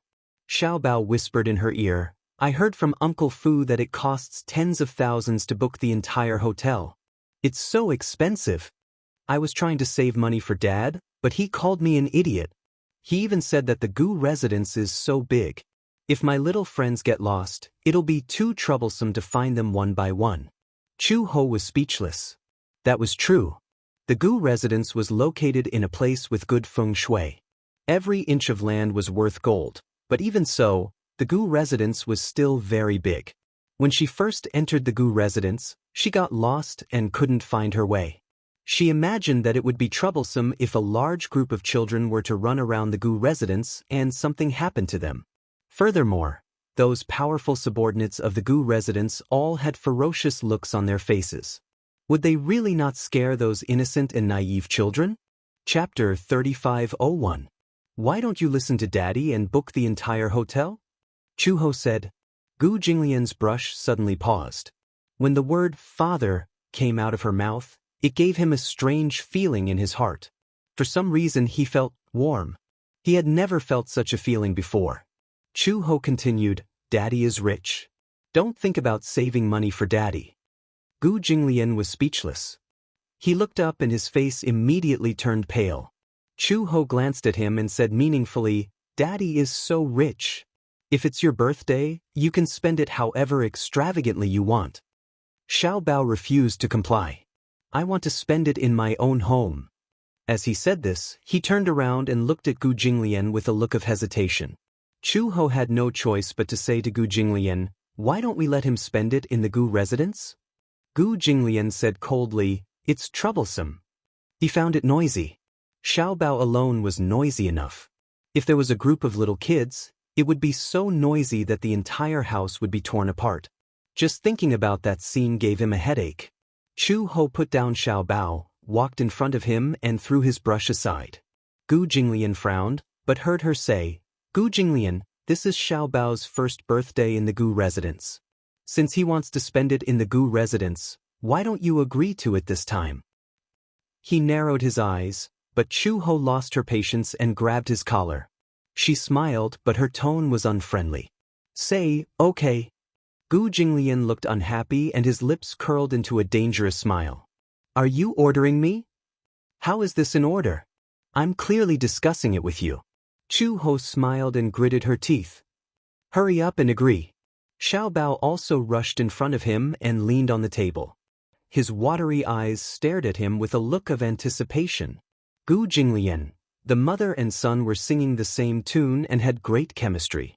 Gu Jinglian curled his lips impatiently and said, "Sure, but you'll be in charge." Chu Ho immediately agreed, "Okay." When Xiaobao heard this, he immediately hugged Chu Ho excitedly and cheered, "Yay yay yay! Mom is the best! Mommy is the best!" Gu Jinglian was a little angry. He was clearly the one who took a step back, yet this guy was hugging Chu Ho and cheering. What was the meaning of this? Xiaobao sensed Gu Jinglian's dissatisfaction and knew how to read people's expressions. She immediately walked in front of him and threw herself into his arms. She hugged him and smiled contentedly. "Thank you, Dad." "What?" Gu Jinglian pushed him away in disgust. "Get lost." Just like that, this matter was settled. Xiaobao's birthday happened to fall on the weekend, so all the children were able to attend. Chu Ho and Uncle Fu had already prepared in advance. However, the most troublesome problem for the birthday banquet at the Gu residence was, Chu Ho stood in front of all the men. Dozens of subordinates stood in a row and looked straight ahead. At the Gu residence, besides Gu Jinglian and Uncle Fu, there were the elders of the 4 main halls and their hired thugs. When the time came, if the children rushed in, then these people might not, it would be too scary. Chu Ho suddenly thought of an idea and told Uncle Fu about it. When Uncle Fu heard this, he was dumbfounded. "Is this really okay? What else can we do? What if they scare the children with their fierce faces? Let them smile." Chu Ho said, "They all have the face of a villain. Even if they smile, it's still very scary." Chapter 3502. A group of men complained, "Sister Chu, what do you mean by villainous face?" "We protest." "That's right. You're attacking us personally." Chu Ho suddenly turned her head and glanced at them coldly. Everyone was so frightened that they kept quiet. Uncle Fu said helplessly, "All right. We'll do as you say." When the men heard this, they immediately wailed and howled, "No. We don't want to wear those clothes. A real man knows when to yield and when to stand tall. We might as well die if we wear those clothes." "That's right. Sister Chu, it's so shameful to wear those clothes. We won't wear them even if we die." Chu Ho said slowly, "All right. I'll satisfy you." A few minutes later, more than 10 men were lying on the ground in a mess. A few of them attacked together, wave after wave, but they were still defeated by Chu Ho alone. "This woman, she's so scary." Chu Ho clapped her hands casually and said coldly, "You can't even beat me, and you still have the nerve to call yourself a real man? It's settled then. Uncle Fu, buy the clothes and let them change into them." Uncle Fu looked at the corpses on the ground and his lips twitched violently. "I got it." In the blink of an eye, it was Xiaobao's birthday. Early in the morning, Xiaobao climbed out of bed. In the past, he was famous for lazing in bed, but today was different. Today was his birthday. It was his first birthday in the Gu family. He was so excited that he couldn't sleep for the entire night. He woke up early in the morning. The little guy washed his face and brushed his teeth before running downstairs. When he reached the door, he was shocked by the strange scene in the courtyard and froze on the spot. At night, Uncle Fu spent the night decorating. In the courtyard, there were colorful hydrogen balloons tied to the trees. In the originally antique courtyard, there were colorful ribbons tied to the beams. A person wearing a Doraemon costume floated in front of him and said with a resentful voice, "Good morning, young master." On the other side, one of the men in charge of smashing was wearing Minnie's costume. He was holding a broom and cleaning the yard laboriously. Its ears were erect, it had a big head and a skinny body. It was very cute. However, it was hard to imagine that the person wrapped in the costume was a ferocious man. In the courtyard, the group of thugs had already changed their clothes in advance. Although they were unwilling, Uncle Fu threw the costume to them, and they obediently put it on. Chu Ho was worried that their fierce faces would scare the children, so he asked Uncle Fu to buy all kinds of doll costumes and instructed them to put them on. Thus, wherever he looked he saw all kinds of men in cartoon costumes walking around. There were Mickey, Goofy, Donald Duck, and even Nick the Fox and Judy the Rabbit from Zootopia, which were his favorite animated movies. For a moment he felt like he was in a fairy tale world. Xiaobao's eyes lit up. He found it unbelievable. So cute. A complaint came from not far away. "It's so stuffy." One of them had just taken off his headgear when Uncle Fu walked over and kicked him. "Wear it. You're not allowed to take it off. That person had no choice but to wear the headgear obediently. So cute. So cute, so cute. Xiao Bao rushed over excitedly and hugged Judy the rabbit from behind. Judy the rabbit. It's a real Judy the rabbit. And Bao. Kung Fu Panda. Chapter 3503. Xiao Bao yelled excitedly. The courtyard was filled with his favorite cartoon characters. He was like a little mouse that had fallen into a rice bowl. He was extremely happy. Early in the morning, Gu Jinglian was awakened by Xiao Bao's yelling downstairs. He opened his eyes and was still sleepy when he vaguely heard Xiao Bao's voice coming from outside the window. Wow. Bunny Judy, can you give me your autograph? I'm your little fan. I've watched your role in Zootopia many times. You're my idol. You're my idol. The corners of Gu Jinglian's eyebrows twitched violently. He was a little confused. He rolled out of bed, walked to the window, and opened the curtains. Through the window, he suddenly saw the courtyard full of cartoon characters walking around. His face darkened instantly. He saw that the burly and valiant subordinates of the Gu residence had been forced to change into all kinds of cartoon costumes and were walking around the courtyard. There were colorful hydrogen balloons on the trees, as well as colorful ribbons. Where was this? The Gu residence, which was usually cold and antique, had suddenly become half a fairy tale paradise. Gu Jinglian was speechless. He walked to the study and saw Chu Ho lying on the sofa. She was sleeping soundly with her arms behind her head. He kicked her awake. Chu Ho woke up with a start. She bounced up from the sofa and looked up to see Gu Jinglian's gloomy face. He was glaring at her with a pair of cold eyes, as if he was silently questioning her. What did you do? Chu Ho was instantly confused. It's so early in the morning. Why are you so angry? Just as she finished speaking, Xiao Bao's voice came from outside the window again. Dubai, can I hug you? Chu Ho rushed to the window and saw that Big White, who had been holding a broom and cleaning the yard with great effort, was suddenly pushed to the ground by Xiao Bao's bear. Big White was sprawled on the ground, its 2 arms and legs struggling, but it couldn't turn over no matter how hard it tried. Xiao Bao helped him up with much difficulty. He bent down to pick up the broom, but with his big belly he couldn't even squat down. At a glance, he looked extremely adorable. It was hard to imagine that a fiendish man was wrapped inside Big White. Chu Ho turned around awkwardly and saw Gu Jinglian crossing his arms expressionlessly. He raised his eyebrows and asked, "Were you the one who decorated the Gu residence like this? Isn't it good?" Chu Ho smiled and said, "Look at how happy your son is." Gu Jinglian, "It's a rare day." She added, "It'll be fine after the birthday party." Gu Jinglian snorted, "Childish." Childish? Isn't it good to be a little childish? Don't all children like childish things? Chu Ho paused and said meaningfully, "I also heard that someone liked the 7 Calabash brothers when they were young." Gu Jinglian's face darkened and he flew into a rage out of humiliation. "Who told you that? See, you admit it too? You even hugged Winnie the Pooh to sleep when you were young." One night, Uncle Fu was drunk and pulled her aside to tell her about Gu Jinglian's childhood. It was said that the 4-year-old Gu Jinglian was especially obsessed with cartoons. Chapter 3504. His grandson was the future successor of the Gu family. Becoming a police officer? How useless would that be? Uncle Fu also said that he still remembered that in one of the episodes of Black Cat Detective, there was a murder case in Zootopia. A male praying mantis died, and in the end, Black Cat Detective solved the case. It turned out that the 2 praying mantises got married, and the male praying mantis let the female praying mantis eat him so that she could give birth to his child. It turned out that the female praying mantis needed nutrition to give birth to baby mantises, so she ate the male praying mantis to maintain her nutrition. At night, Gu Jinglian was so scared that he hid under his blanket and swore that he would never get married. Uncle Fu explained to him several times that praying mantises were praying mantises, and humans were humans. His future wife would not eat him. Gu Jinglian finally believed him. This was not the stupidest thing.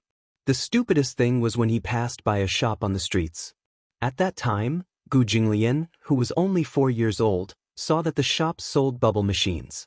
They looked like pistols, and when the trigger was pulled, many bubbles would be blown out. At that time, it was very novel and sold very expensive, but many children liked it. He took a fancy to it and said that he wanted it. Uncle Fu did not agree, so Gu Jinglian crossed his arms and sat on the ground with his legs crossed. His face was sullen and he did not say a word. This child was stubborn, but he did not cry or make a fuss. However, he did not say much either. He had an expression that said, "If you don't buy it for me, I won't leave." Uncle Fu was not willing to indulge him, so he pretended to leave.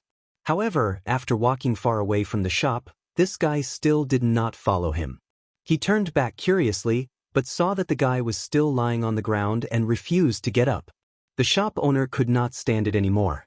She took a bunch of bubble machines and handed them to him, saying, "Here, stop fooling around. I'll give them to you to play with, okay?" She also thought that Gu Jinglian was too cute. He was pink and had a cute face. When he got angry, his cheeks puffed up like a bun. However, Gu Jinglian did not want it. He wanted to buy it, so he did not want to take it for free. Fu Bo had no choice but to buy it, seeing that he couldn't persuade him. In the end, on the way home, Gu Jinglian held the bubble gun and could not put it down. He played with it all the way home, and when he got home, he could not spit out any bubbles. He was smart and knew how the bubbles worked, so he went to mix some detergent and played with it happily. When Chu Ho heard this, she convulsed with laughter. She did not expect Gu Jinglian to be so adorable when he was young. Only then did she realize who Xiao Bao had inherited his silly cuteness from. At first, no matter how she looked at Xiao Bao, she was suspicious. Whose genes did this guy inherit? She was known for her cold personality, yet this fellow was so cheerful. Most importantly, he was also very stupid. Sometimes, he would be moved to tears just by watching cartoons. Now she knew that Xiao Bao was indeed Gu Jinglian's biological son. Chu Ho walked up to him and squinted at him. "Tell me, why were you so cute when you were young?" At the same time, she felt that it was unbelievable. If Uncle Fu had not mentioned it unintentionally, she would not have imagined that Gu Jinglian was so adorable when he was young. In her impression, Gu Jinglian must have been a bully when he was young. He must have been domineering and unreasonable. Otherwise, he would have been like a little old man with a sullen face and would not play with the other children. She did not expect him to be as childish as the other children. "Shut up." Gu Jinglian's face strangely flushed red. He turned around and snorted coldly. This was obviously awkward. He gritted his teeth secretly. This Uncle Fu was using his past to talk about things again. His mouth was not reliable at all. Chapter 3505. Chu Ho walked in front of him again. "Don't be shy. Who doesn't have a childhood? Look, didn't you like those things when you were young? It's Xiao Bao's birthday today, so just let him be." Gu Jinglian said expressionlessly, "Do as you wish."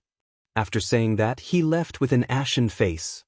In the morning, many parents sent their children over. At first, many parents were worried. After all, Xiao Bao's parents were not to be trifled with.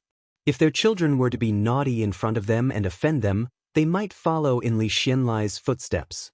However, they were on tenterhooks the entire journey. When the car stopped at the entrance of the Gu residence and they got out of the car, they saw a figure in a costume standing at the entrance to welcome the guests.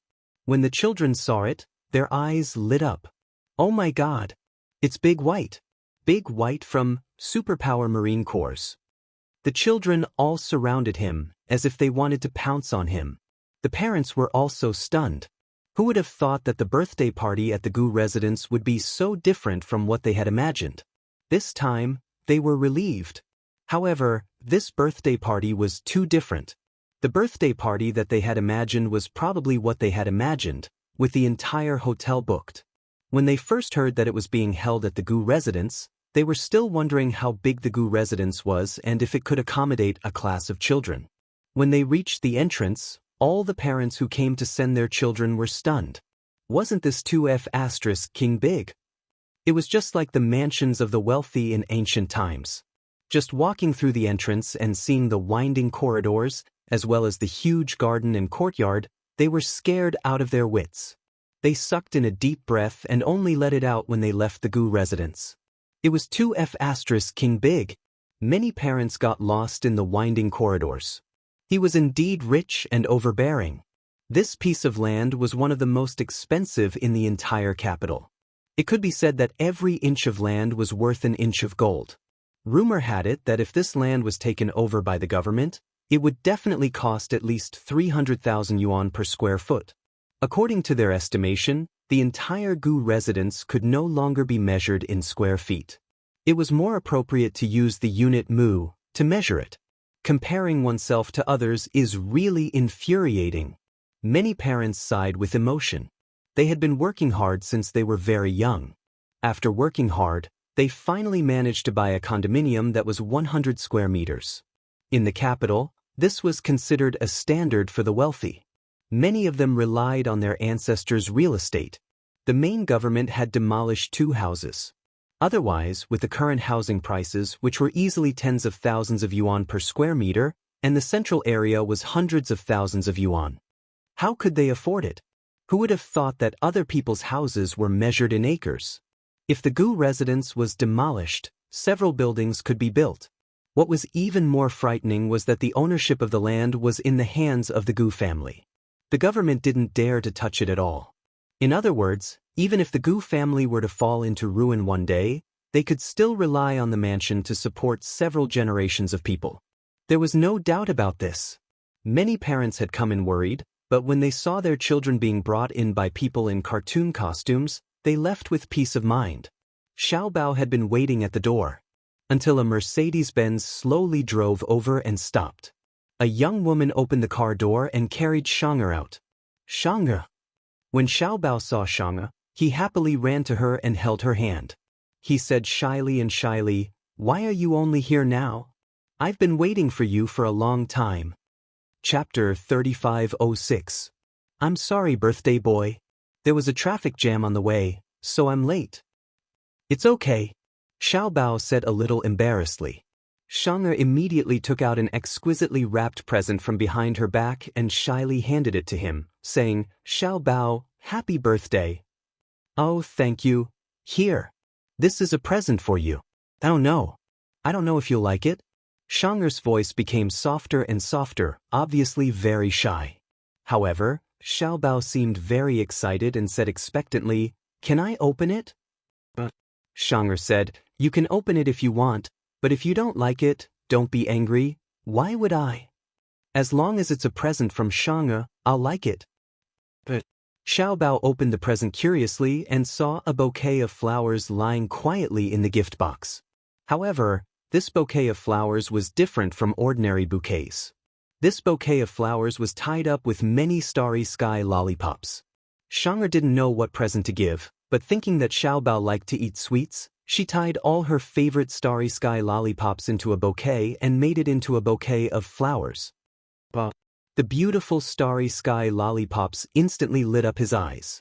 He suddenly leaned close to Xianxia and kissed her on the cheek, saying happily, "Thank you, Xianxia. I like it a lot." Xianxia's face suddenly became as hot as a burning cloud. So much so that she stuttered, You like it, as long as you like it? These sweets. I can't bear to let my dad eat them. But because you're my best friend, so..." Xianxia's mother squatted down and said to Xiao Bao, "I'll leave Xianxia in your care today. But Xianxia, have fun today. Mommy will come to pick you up later." "Okay." The 2 little guys watched as the car left. Xiao Bao immediately held her hand and said with a smile, "Xianxia, come in quickly." Xianxia was led through the door by Xiao Bao. As soon as she stepped through the door, she was shocked to see the yard full of cartoon characters. She was so shocked that her eyes widened. Wow, other than gasping in amazement, Xianxia was so excited that she couldn't say a single word. Xianxia also liked to watch cartoons. She had watched many Disney animated movies many times.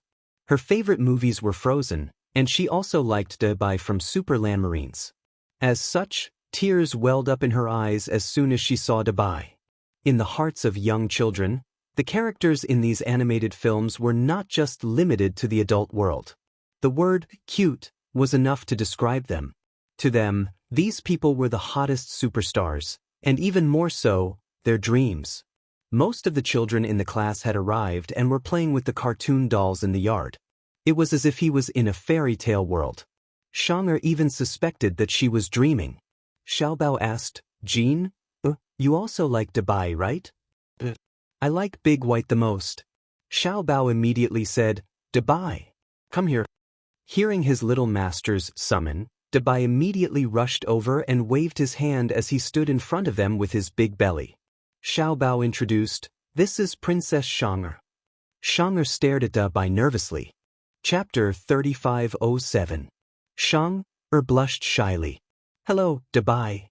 Pausing for a moment, she suddenly smiled brightly and placed her hands behind her back shyly. Dubai, can I hug you? She asked nervously. Dubai tilted his head, looking very adorable on the surface. However, the scar-faced man in the costume had a gloomy expression on his face. He was the worst at dealing with children. Even so, Xiaobao glared at him fiercely from the side, as if he would not hold back if he dared to refuse. Dubai immediately opened his arms and said gently, Of course. Xianxia blushed even harder, but she happily pounced toward Dubai. Upstairs, Gu Jinglian looked at the yard full of dolls and little ghosts with a gloomy expression. Originally, having such a stupid and idiotic son like Xiaobao was already enough to give him a headache. Now, he had to deal with a bunch of brats. Especially in Xiaobao's class, there were a few mischievous children who were fooling around in the yard. They climbed up the rockery nimbly, and below them was the pond. Uncle Fu stood at the foot of the rockery anxiously and tried to coax them to come down. They won't come down. They won't come down. But there are so many fish in the pond. The fish are so cute. I really want to touch them. A group of children lay by the pond and looked around. Gu Jinglian raised his eyebrows gloomily. The children's chattering filled his ears, and it was as if thousands of mosquitoes were flying around his ears. That was why he hated little brats the most. They were especially annoying. Speaking of Gu Jinglian, he was not a fan of brats. At first, he did not have much patience with Xiaobao. However, after spending some time together and getting used to this guy, he sometimes found him very cute. Although he was really annoyed when he was annoyed.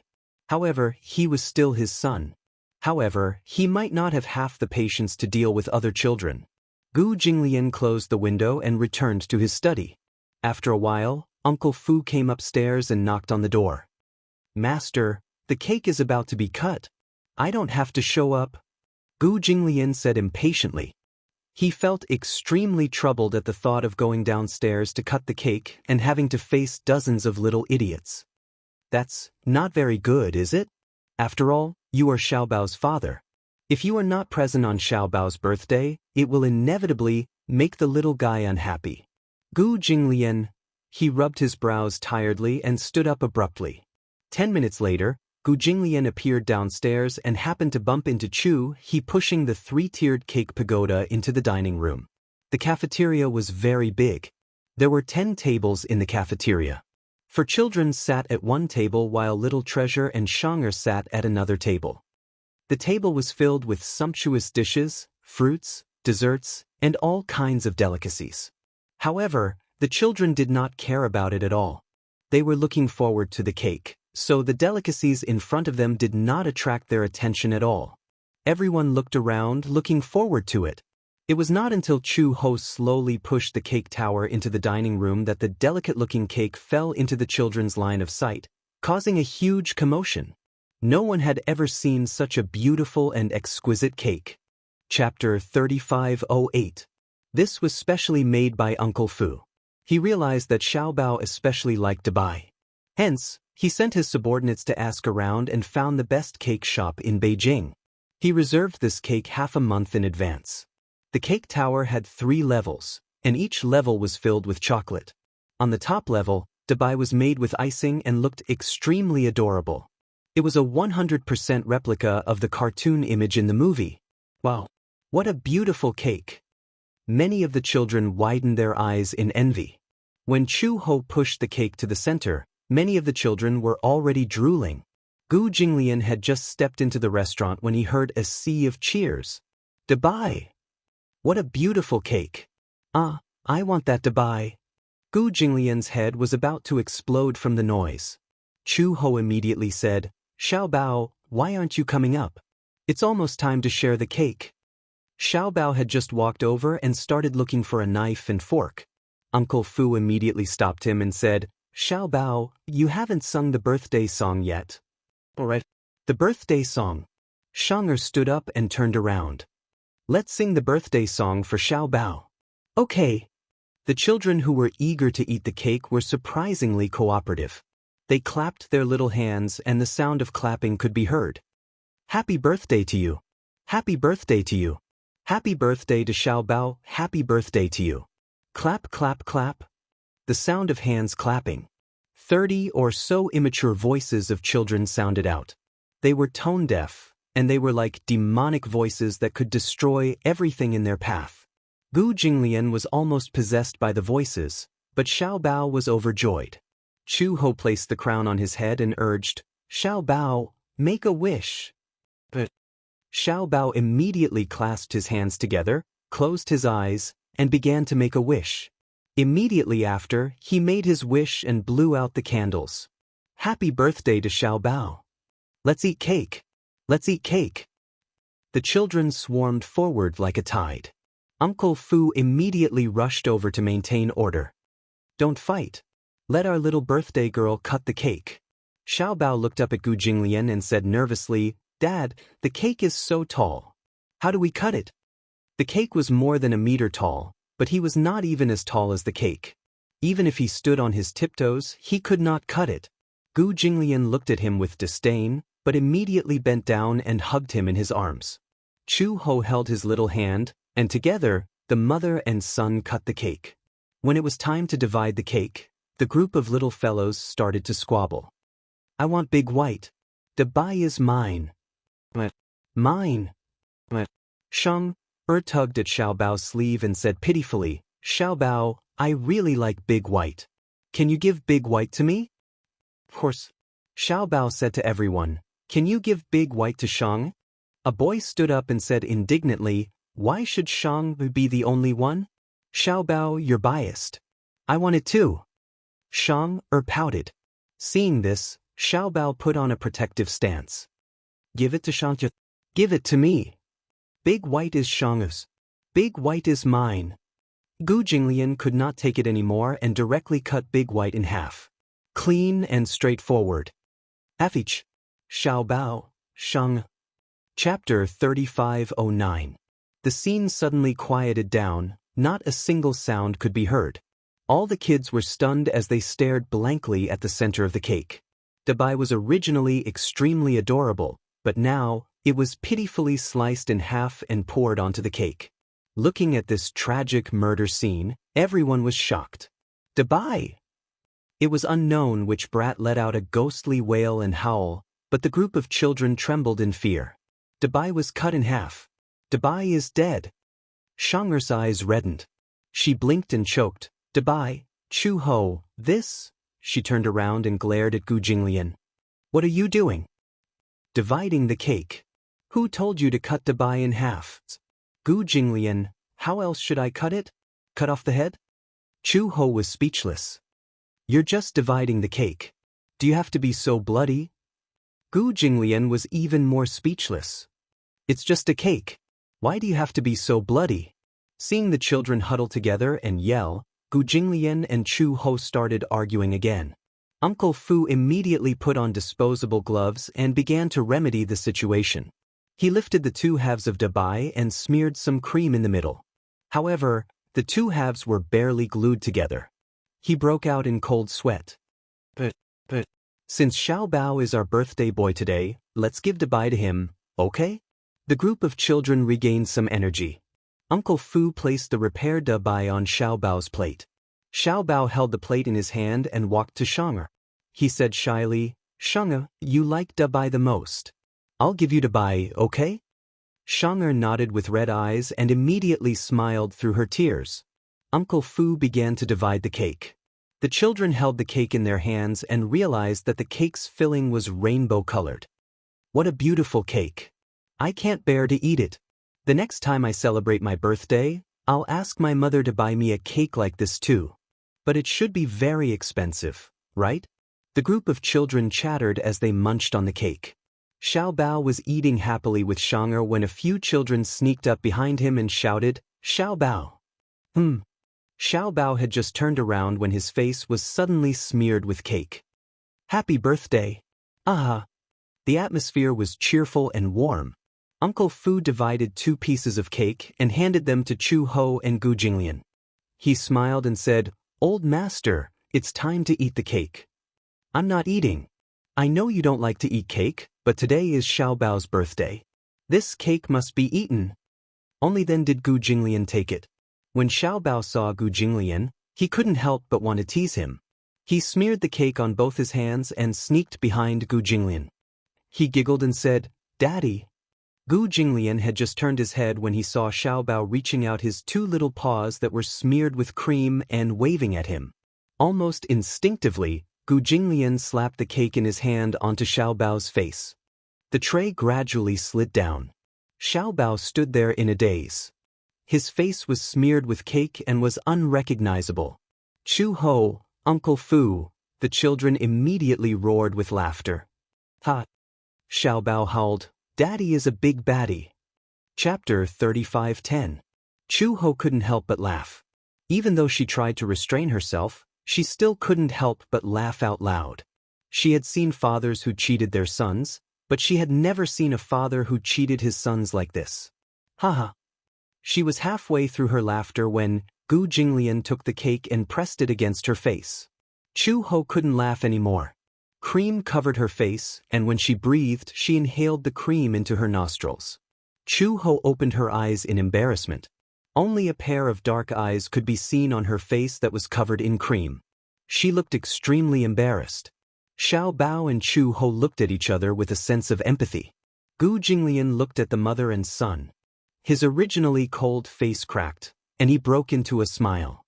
His lips curved into a smile. "Ha!" For some reason, his smile was brighter than the sun outside the window. It was as if the whole world was glowing. He was born handsome, but he was usually unsmiling and had a very cold and serious face. She also rarely saw him smile. Even though he would occasionally curl his lips into a cold smile, it was enough to send chills down people's spines and make them shudder. However, his smile now was a smile from the bottom of his heart. It was as bright as the galaxy. It turned out that a man could be so charming when he smiled. He was a little dazed. It was Xiao Bao who reacted immediately. He pointed at Gu Jinglian in surprise and said in disbelief, "Dad is smiling." It was also his first time seeing Gu Jinglian smile, so he was extremely excited. Gu Jinglian awkwardly regained his cold expression and glared at him with a sullen expression.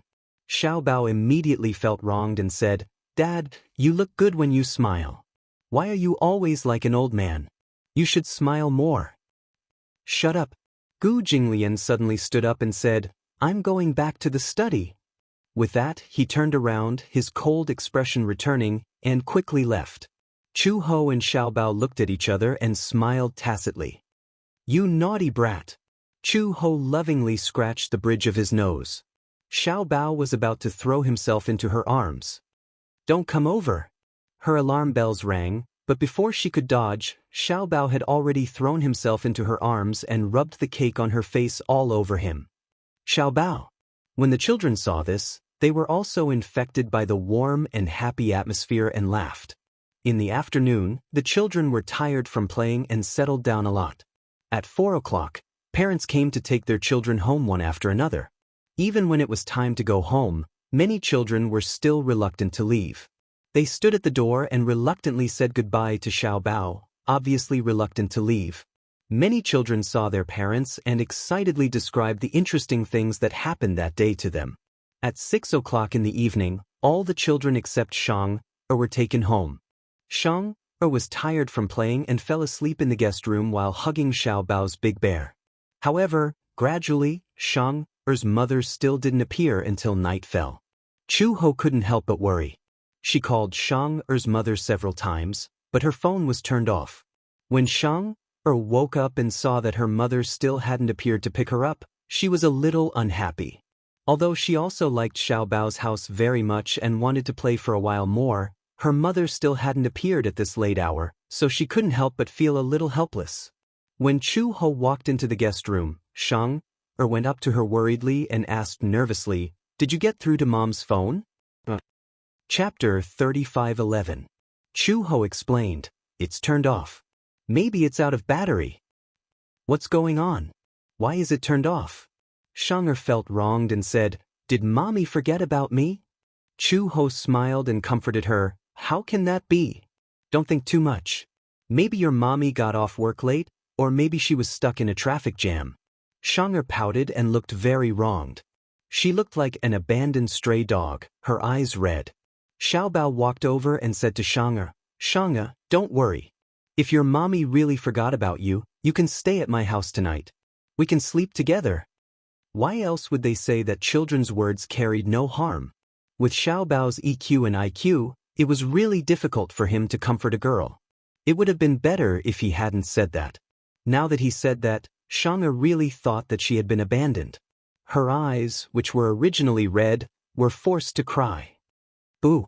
Xianxia wants to go home," Xianxia said as she walked towards the door. Chu Ho glared at Xiaobao in disappointment and poked his head. "Do you know how to coax girls?" Xiaobao was speechless. Chu Ho said, "You'll only scare Xianxia if you say that." The child was so young. If Xianxia's mommy didn't come to pick her up, the child would only think that her mommy didn't want her anymore. She wouldn't think of anything else. After all, a child's thoughts were simple and more intuitive. "Mommy?" Xianxia ran to the door and stood there, craning her neck to look around. However, the door was cold and cheerless. She looked around for a long time, but it was still in vain. Did Mommy really not want her anymore? Xianxia sniffled with tears in her eyes. Her two little hands were intertwined, looking extremely worried. Chu Ho saw her standing at the door with an anxious expression. He walked over, squatted beside her, and hugged her thin body. "Xianxia, don't worry. Maybe your mommy has something to do and is late?" "Boo-hoo, if it's really too late, sleep with Xiaobao tonight, okay? How is it possible that my mother didn't come to pick me up so late?" Jean fiddled with her fingers and said pitifully, "Does Mommy not want Jean anymore after you have a baby?" "Baby?" "Yes." Only then did Xianxia tell him about her worries in full detail. It turned out that Xianxia's mother was pregnant with her second child last month. One night, she pulled Xianxia in front of her and asked her a serious question. "Xianxia, didn't you always want a younger brother or sister?" Xianxia blinked her eyes in confusion. When she was young, she saw a pair of twins in her neighbor's house. The boy and the girl were always together, holding hands. Xianxia was very envious and unintentionally mentioned that if she had a younger sister or brother, she wouldn't be lonely. Thus, these words remained in his heart. Some time ago, Xianxia's mother suspected that she was pregnant and went to the hospital for a checkup. When she found out that she was more than 2 months pregnant, the whole family was very happy. When Xianxia heard that her mother was pregnant with a Xiaobao baby in her stomach, she was very happy. She said, "Sure, of course. If I have a younger brother or sister, Xianxia will definitely take good care of them." However, when she went to school and told the other children about it, she received a lot of complaints. "I hate my younger brother the most." Chapter 35:12. Xiaobao, tears welled up in Xianxia's eyes. She placed her little hand on the glass of the window and her eyes were misty. She kept hitting the window and said anxiously, "Let me out of the car. Let me out of the car." Her aunt looked at her and followed her gaze to the back of the car. She saw a little boy chasing after the car. She asked, "Xianxia, who is this?" "It's Xiaobao. It's Xiaobao." Xianxia kept crying and throwing tantrums. "Stop the car. Stop the car." Gradually, Xiaobao's figure disappeared from her sight. Xianxia watched as Xiaobao disappeared from her sight. Her eyes widened and tears kept flowing down her cheeks. Xiaobao watched as the car slowly left. He had used up all his energy, but his body was gradually losing strength. His body was on the verge of collapsing and he fell limp to the ground. "Xianxia, Xianxia." Xiaobao clenched his little fists and said helplessly, "Don't go, Ever since Xianxia left, Xiao Bao had been completely depressed. Even his appetite was not that good. He was depressed in school. When he got home, he would casually eat a few mouthfuls of rice and then run upstairs. He only knew how to lock himself in his room, depressed and lifeless. Chu Ho knew that he was in a bad mood because Xianxia had transferred schools. However, as an elder, he did not know how to show his concern, so he just let him be. He was afraid that his depression would not dissipate anytime soon. He could only hope that he would accept this fact after a long time. Gu Jinglian, on the other hand, did not know what to do with this child. He heard from Uncle Fu that Xiao Bao had been depressed since Xianxia transferred schools, but he did not say anything. Uncle Fu said, "Xiao Bao is so young. I didn't expect him to have his first awakening of love. I feel that he likes Xianxia a little. Now that Xianxia is gone, he must be lonely. How could such a young child know anything about love?" Gu Jinglian was speechless. "I thought he had always been heartless. I didn't expect him to lock himself in his room all day over such a small matter." Uncle Fu suddenly asked cautiously, "Master, are you leaving early tomorrow morning?"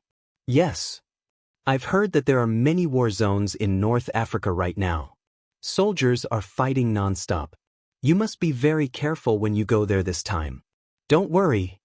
The Gu family had a special pass. Even if they were to pass through the war zone, there would not be any mishaps. "I'm not worried about those war zones. I'm just worried, when I'm not around, take good care of Xiao Bao. Don't worry about anything else." After that, Gu Jinglian said, "I'm going to rest. Go and see if Xiao Bao is asleep." Uncle Fu left the room. As soon as he left, Chu Ho entered the room and saw him sitting in front of the desk, reading a pile of documents. Most of these documents were from the military headquarters in North Africa. Some of them were the prospectus of Hurricane Group and the acquisition proposal. To put it bluntly, Hurricane Group was going to compete with the Gu family for territory. However, Hurricane Group's methods this time were quite strong. Gu Jinglian originally thought that this acquisition proposal was outlined by Gong Jia. However, when he reached the end, he saw an unfamiliar name, Gong Fan. Gong Fan? He had never heard of this person. Chapter 35:13. She had been influenced by Gong Jia's deeds in Africa. It was said that when Gong Jia was carrying out a trading mission in Africa, he had encountered an armed rebel army.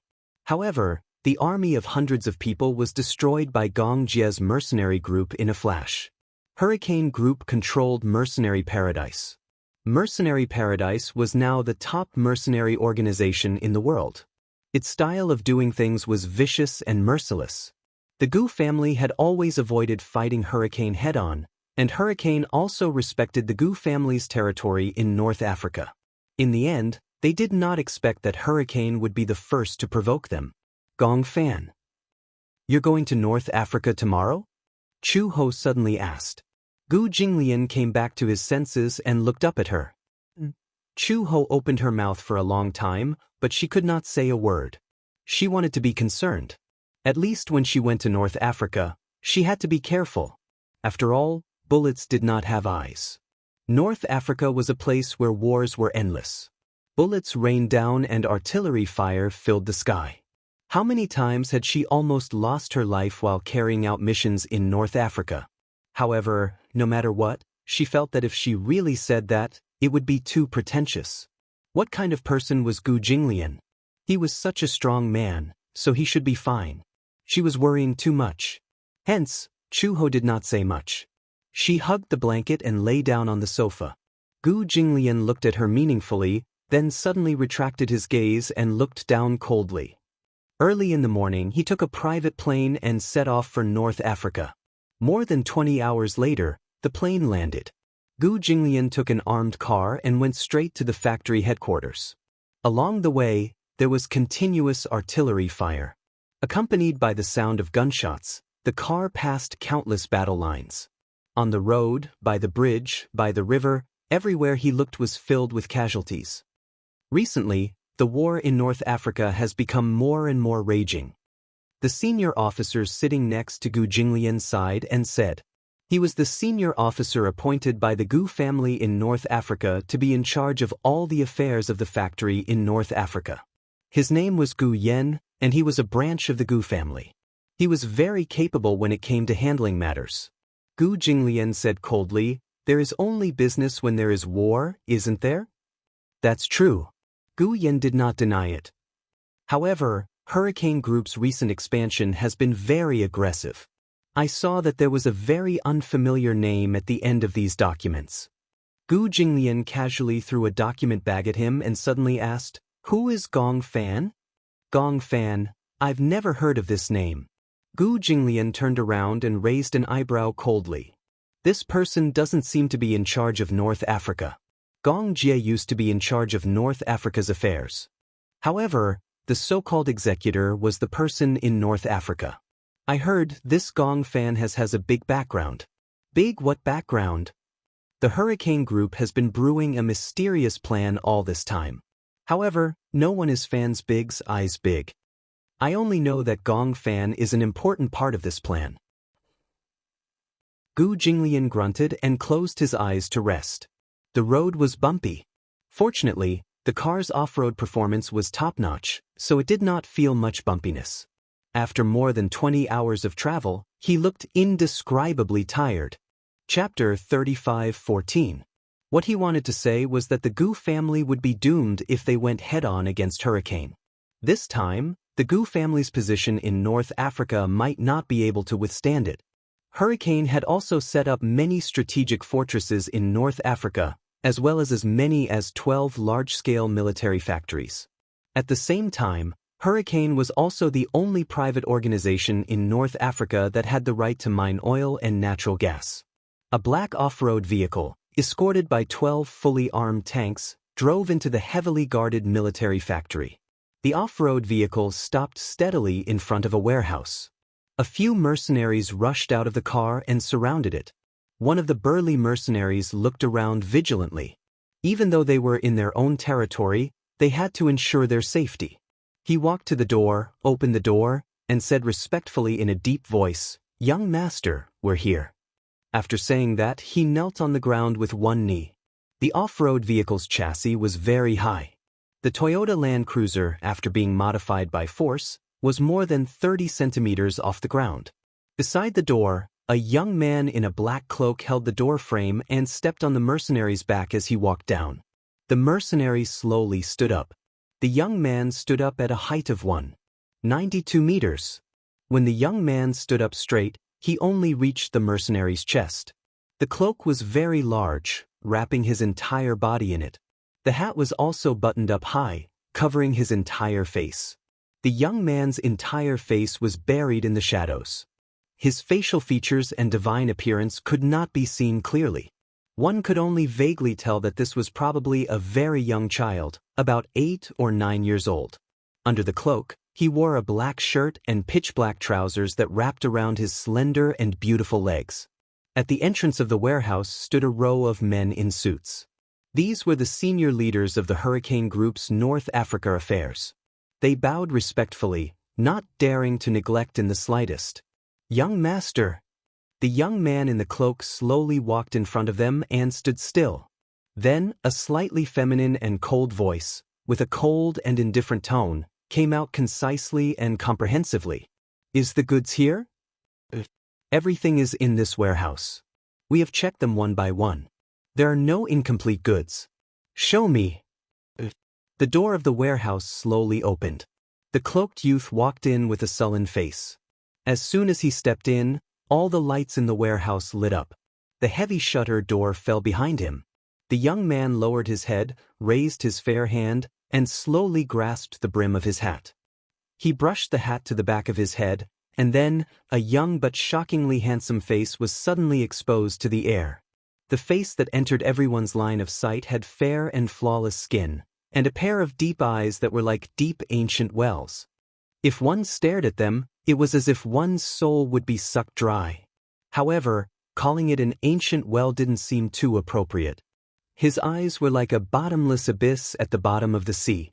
His thick eyelashes were like the feathers of a black phoenix, overlapping layer upon layer, making his eyeliner look very thick. The bridge of her nose was high, and her lips were like cherry blossoms, tender and red. When she spoke, her mouth opened and closed, revealing her shell-like teeth. He was clearly such a handsome child, but his every move was as mature as an adult man's.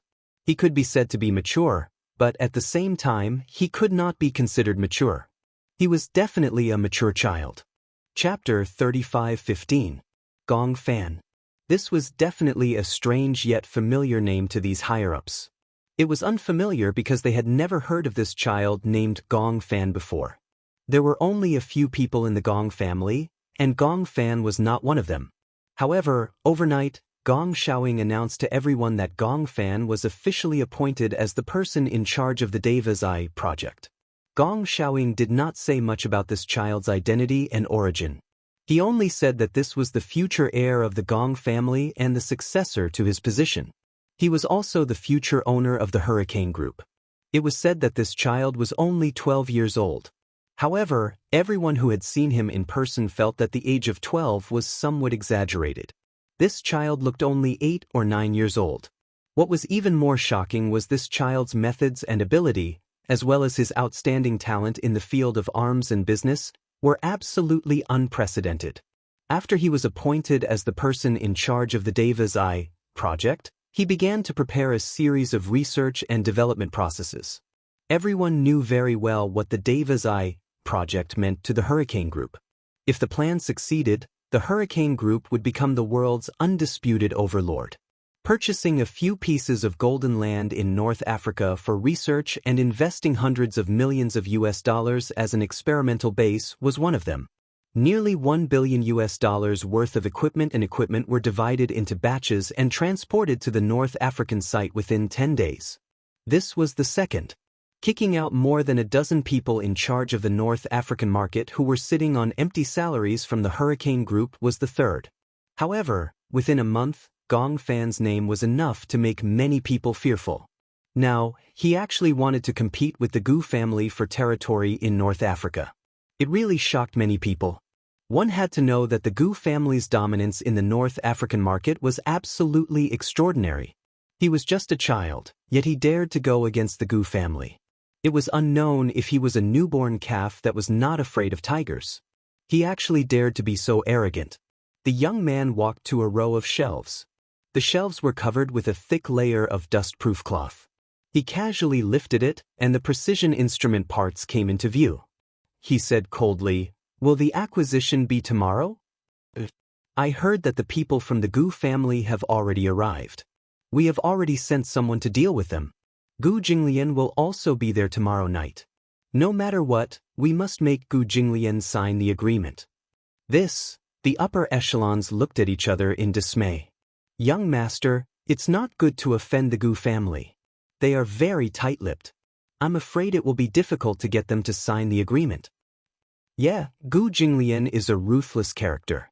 After all, they have dominated the North African market for many years.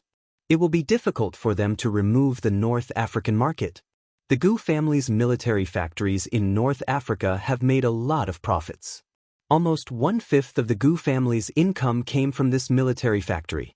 I'm afraid it will be very difficult for them to give up this piece of land. The youth turned around, his eyes cold and gloomy. "I only look at the results, not the process. If they don't sign, they can forget about leaving North Africa alive." As soon as his voice fell, the crowd could not help but break out in cold sweat from the imposing aura emanating from the youth's body. The rumors were indeed true. Chapter 35:16. This young man was so young, but he was so vicious and merciless. How dare he say such arrogant words? Moreover, I don't want to snatch their market. I only want the land of the Gu family's first factory. This is a condition that cannot be compromised. The young man paused and walked to the side. His gaze landed on the cold equipment on the shelf and he said calmly, "Either they close the factory and withdraw from the North African market, or they move the factory to another place. There is no third option."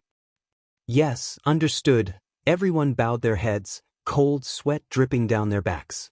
The young man said, "Check the equipment and parts again. Don't miss anything." "Understood." After the young man left, the higher-ups finally heaved a sigh of relief. The hotel was heavily guarded within a radius of a few miles. In the room, Gong Fan sat on the sofa, holding a file in his hands. His slender and fair fingers flipped through the pages.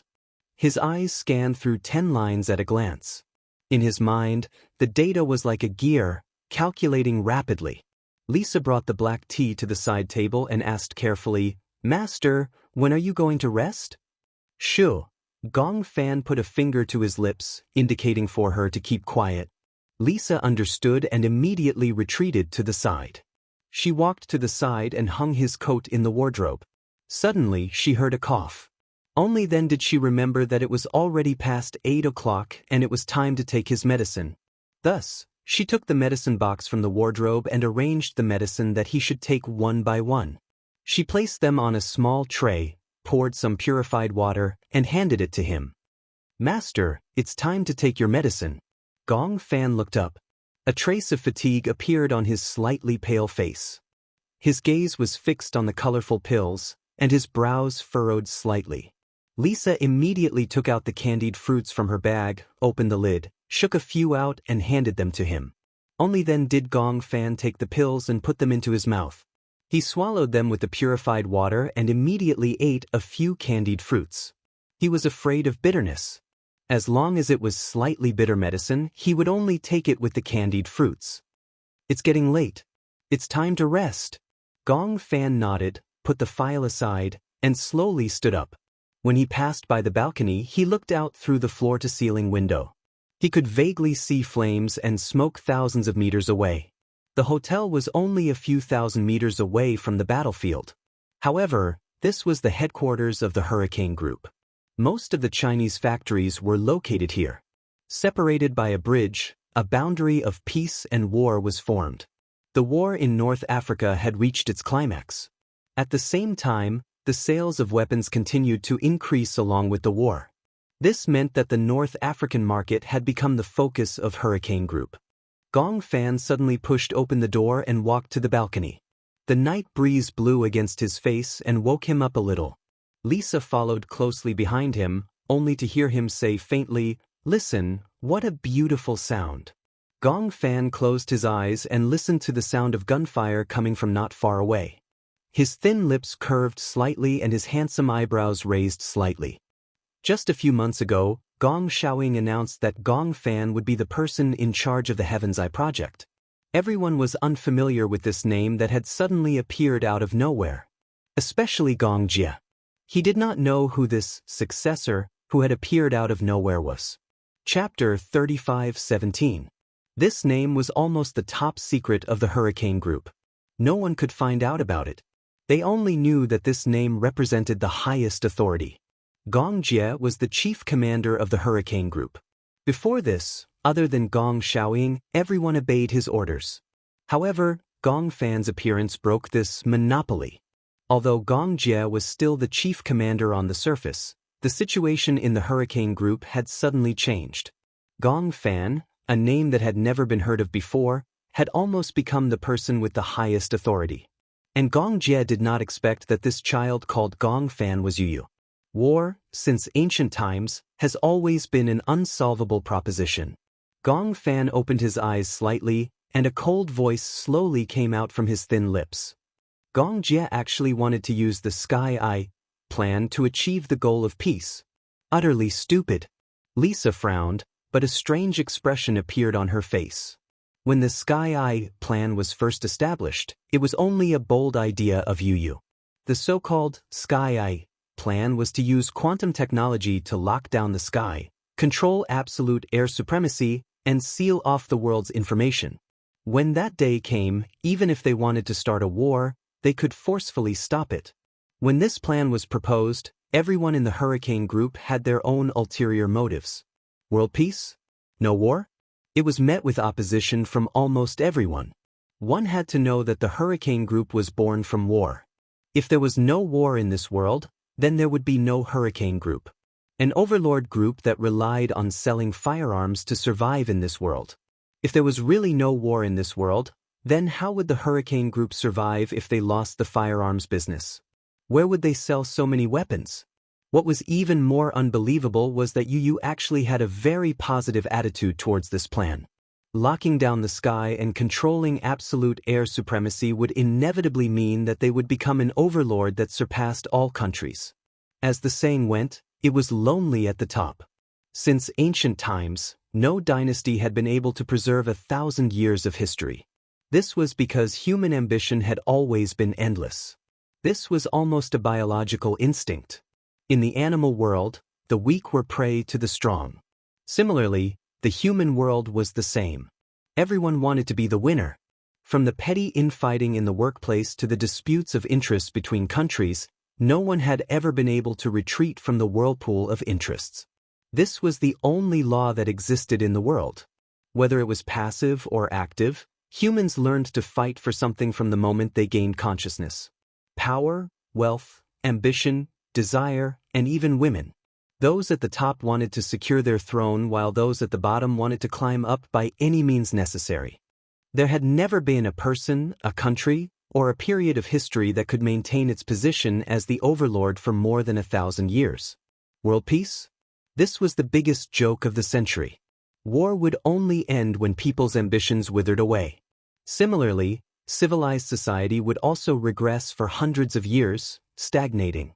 However, compared to Yu Yu's ambition, Gong Fan's ambition was even greater. The night breeze blew gently. I want this world's war to be born because of me and to die because of me. Chapter 35:18. If she had to use a word to describe it, Yu Yu was warmth. Gong Fan, on the other hand, represented destruction. Lisa could still remember when Yu Yu first joined Hurricane. He had vowed, "Only when I'm strong enough can I protect the people I want to protect."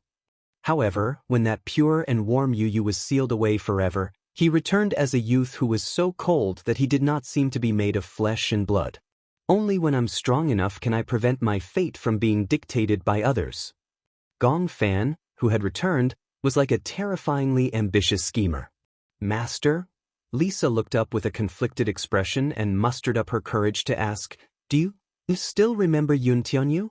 In her memory, it was Yun Tianyu's warm smile when he smiled at her. However, when their gazes met, the Yu Yu reflected in her eyes had become so cold. Gong Fan turned around expressionlessly and raised a brow. "Who is Yun Tianyu? Should I know him? Have you forgotten? You don't remember at all?" Gong Fan's voice was as cold as ice. "There's no such name in my memory. Therefore, he should be an insignificant person who was not worth keeping memories of." Lisa weakly smiled. "If you don't remember, then forget it." She paused for a moment before saying, "It's cold. Let's go back to the room." Gong Fan entered the room. Lisa closed the balcony door and looked at his back thoughtfully. The next night, in the hotel's conference hall. When Gu Jinglian arrived, it was already 7 in the evening. On his way here, he passed by the war zone and was delayed for some time. When he reached the conference hall, it was filled with people in black suits. These were the Hurricane Group's North African market executives. A youth in a black cloak sat at the table with his back facing him. The brim of his hat was pulled up high to cover his entire face. His subordinate beside him reminded him that this youth in a black cloak was Gong Fan. "Why is it a child? This is my first time seeing him too. I didn't expect it to be such a young child." Just as Gu Jinglian was about to walk in, one of his subordinates pulled him back and said worriedly, "Mr. Gu, I'm worried that this is a trap." It was said that there were very few people who had seen Gong Fan's face. Most of the people who had seen him in person no longer existed. One could imagine how ruthless this child was. He was simply like the Grim Reaper. "So what?" Gu Jinglian looked back and said coldly, "From the moment I stepped into North Africa, I had already entered Hurricane's territory. Since we're already here, let's take things as they come." Gu Jinglian walked in and sat down at the table. Hearing the footsteps behind him, Gong Fan slowly turned around and looked at him. His lips curled up coldly. "You're 3 minutes late." Gu Jinglian raised his eyebrows but did not think much of it. "So, is there any punishment for being late?" "That depends on your performance." The youth's voice was very cold. He raised his hand and a man beside him immediately walked over and handed him a document. Gong Fan pushed the document in front of him and said lightly, "You should have already read this agreement." "Yes, I have." Gu Jinglian's gaze fell on the document and he laughed mockingly. So, you invited me here not to negotiate with me at all, but to let me sign my name directly. Chapter 35:19. Oh, then, what if I don't sign it? Gu Jinglian suddenly pushed the document away. His expression was equally cold. The young man looked up slightly. Under the cloak, his face was buried in the shadows, and it was impossible to see his face clearly. The entire conference hall was dominated by the people from the Hurricane Group. However, even so, Gu Jinglian still looked calm and composed. He sat at the table calmly, facing Gong Fan. Invisibly, the auras of the two people fiercely clashed several times. They were actually evenly matched. Lisa, who was standing behind Gong Fan, looked at Gu Jinglian. She actually felt that this man had the same temperament as Gong Fan. Cold and icy. Even in such a tense atmosphere, his aura did not lose out at all. Gong Fan said, "You have to sign it." But Gu Jinglian glanced at the document and crossed his arms arrogantly. "I can't accept the unfair terms on the document. Similarly, I, Gu Jinglian, am also a capitalist of the Hurricane Group. Capitalists don't make meaningless deals. It's your business if you want this piece of land. If I don't give it to you, it's my attitude." Gong Fan suddenly sneered and said slowly, "The terms on this document can't be said to be unfair to you." "What do you mean?" The young man said coldly, "There are many ways to deal with real inequality. Similarly, there are many ways for me to get that piece of land. I can buy it." Pausing, his upper body slightly leaned forward. Beneath his cloak, a pair of deep eyes stared at him without blinking. He enunciated each word clearly. "I can also raise your military factory to the ground in a single night. At most, I'll blow up this piece of land into ruins and rebuild it." Gu Jinglian frowned and narrowed his eyes. However, the corners of his lips curled into a mocking smile, and he let out a contemptuous sneer. "Are you threatening me? That depends on what you think. You can't threaten me with just you." Gu Jinglian mocked. "The Hurricane Group is so powerful. Why would they go against the Gu family? There are so many pieces of land in North Africa, and you picked the one in my hands? Cut the crap." A man beside Gong Fan slammed the table and angrily pointed at Gu Jinglian, saying, "You have to sign today whether you want to or not. Otherwise, don't even think about leaving." Before he could finish his sentence, Gu Jinglian gave him an impatient look. The mercenaries behind him immediately stepped forward, took out their guns, and aimed between the man's eyebrows. With a bang, they fired. In less than a minute, the arrogant and overbearing man had already fallen to the ground, turning into an ice-cold corpse. Fresh blood continued to seep onto the ground, dyeing it red. The man's eyes were wide open. Even in death, he maintained an angry expression. Gu Jinglian said coldly, "No one has the right to interrupt me when I'm speaking." Gong Fan glanced sideways dangerously and frowned slightly. Behind him, the mercenaries of the Hurricane Group immediately raised their pistols and aimed accurately between Gu Jinglian's eyebrows. The mercenaries behind Gu Jinglian immediately raised their hands and aimed their submachine guns at Gong Fan. In an instant, the two sides faced each other with swords drawn. However, Gong Fan, who was pointed at by dozens of guns, still sat motionless on the chair without any fear. Chapter 35:20. Gong Fan glanced at the mercenaries behind Gu Jinglian from the corner of his eye. He glanced sideways and signaled with his eyes. Lisa, who was behind him, immediately understood. Facing so many mercenaries from the Gu family, she walked calmly to the mercenary who had shot Gong Fan's subordinate. She grabbed his throat and twisted it tightly with her knuckles. That mercenary couldn't help but smile mockingly. The person standing in front of him and strangling his throat was only a girl of about 10 years old. She had such a small figure, especially her hands, which were small and thin. Did she think that she could break his throat? What kind of joke was this? However, before a mocking laugh could come out of his throat, Lisa's fingertips were filled with strength. She suddenly released her grip and the mercenary's throat was broken. A crisp crack sound was heard. It was extremely crisp and clean. In the next second, the mercenary didn't even have time to resist. His body fell down and leaned against the wall weakly. He twitched violently and stopped moving. She killed without spilling blood. With just one hand, she ended the life of an adult mercenary. A little girl under Gong Fan actually had such terrifying combat power. In an instant, everyone was even more vigilant. However, they saw Lisa return behind the youth. She lowered her eyes and the hostility on her face gradually faded. She was like a killing machine, ready to be ordered at any time. And the only master in her eyes was the silent youth sitting in his seat. Gu Jinglian narrowed his eyes slightly. However, he heard Gong Fan's low voice slowly ring out. Gu Jinglian, you and I are both capitalists. Since we are capitalists, we will never do a business that is at a loss. In other words, you hurt my subordinate's life. Naturally, you have to use your subordinate's life in exchange. When Gu Jinglian heard this, he was slightly stunned. Then, his lips curled up into a smile. You are so young, but you are so arrogant. Such ruthless methods are really not simple. However, Gong Fan sneered.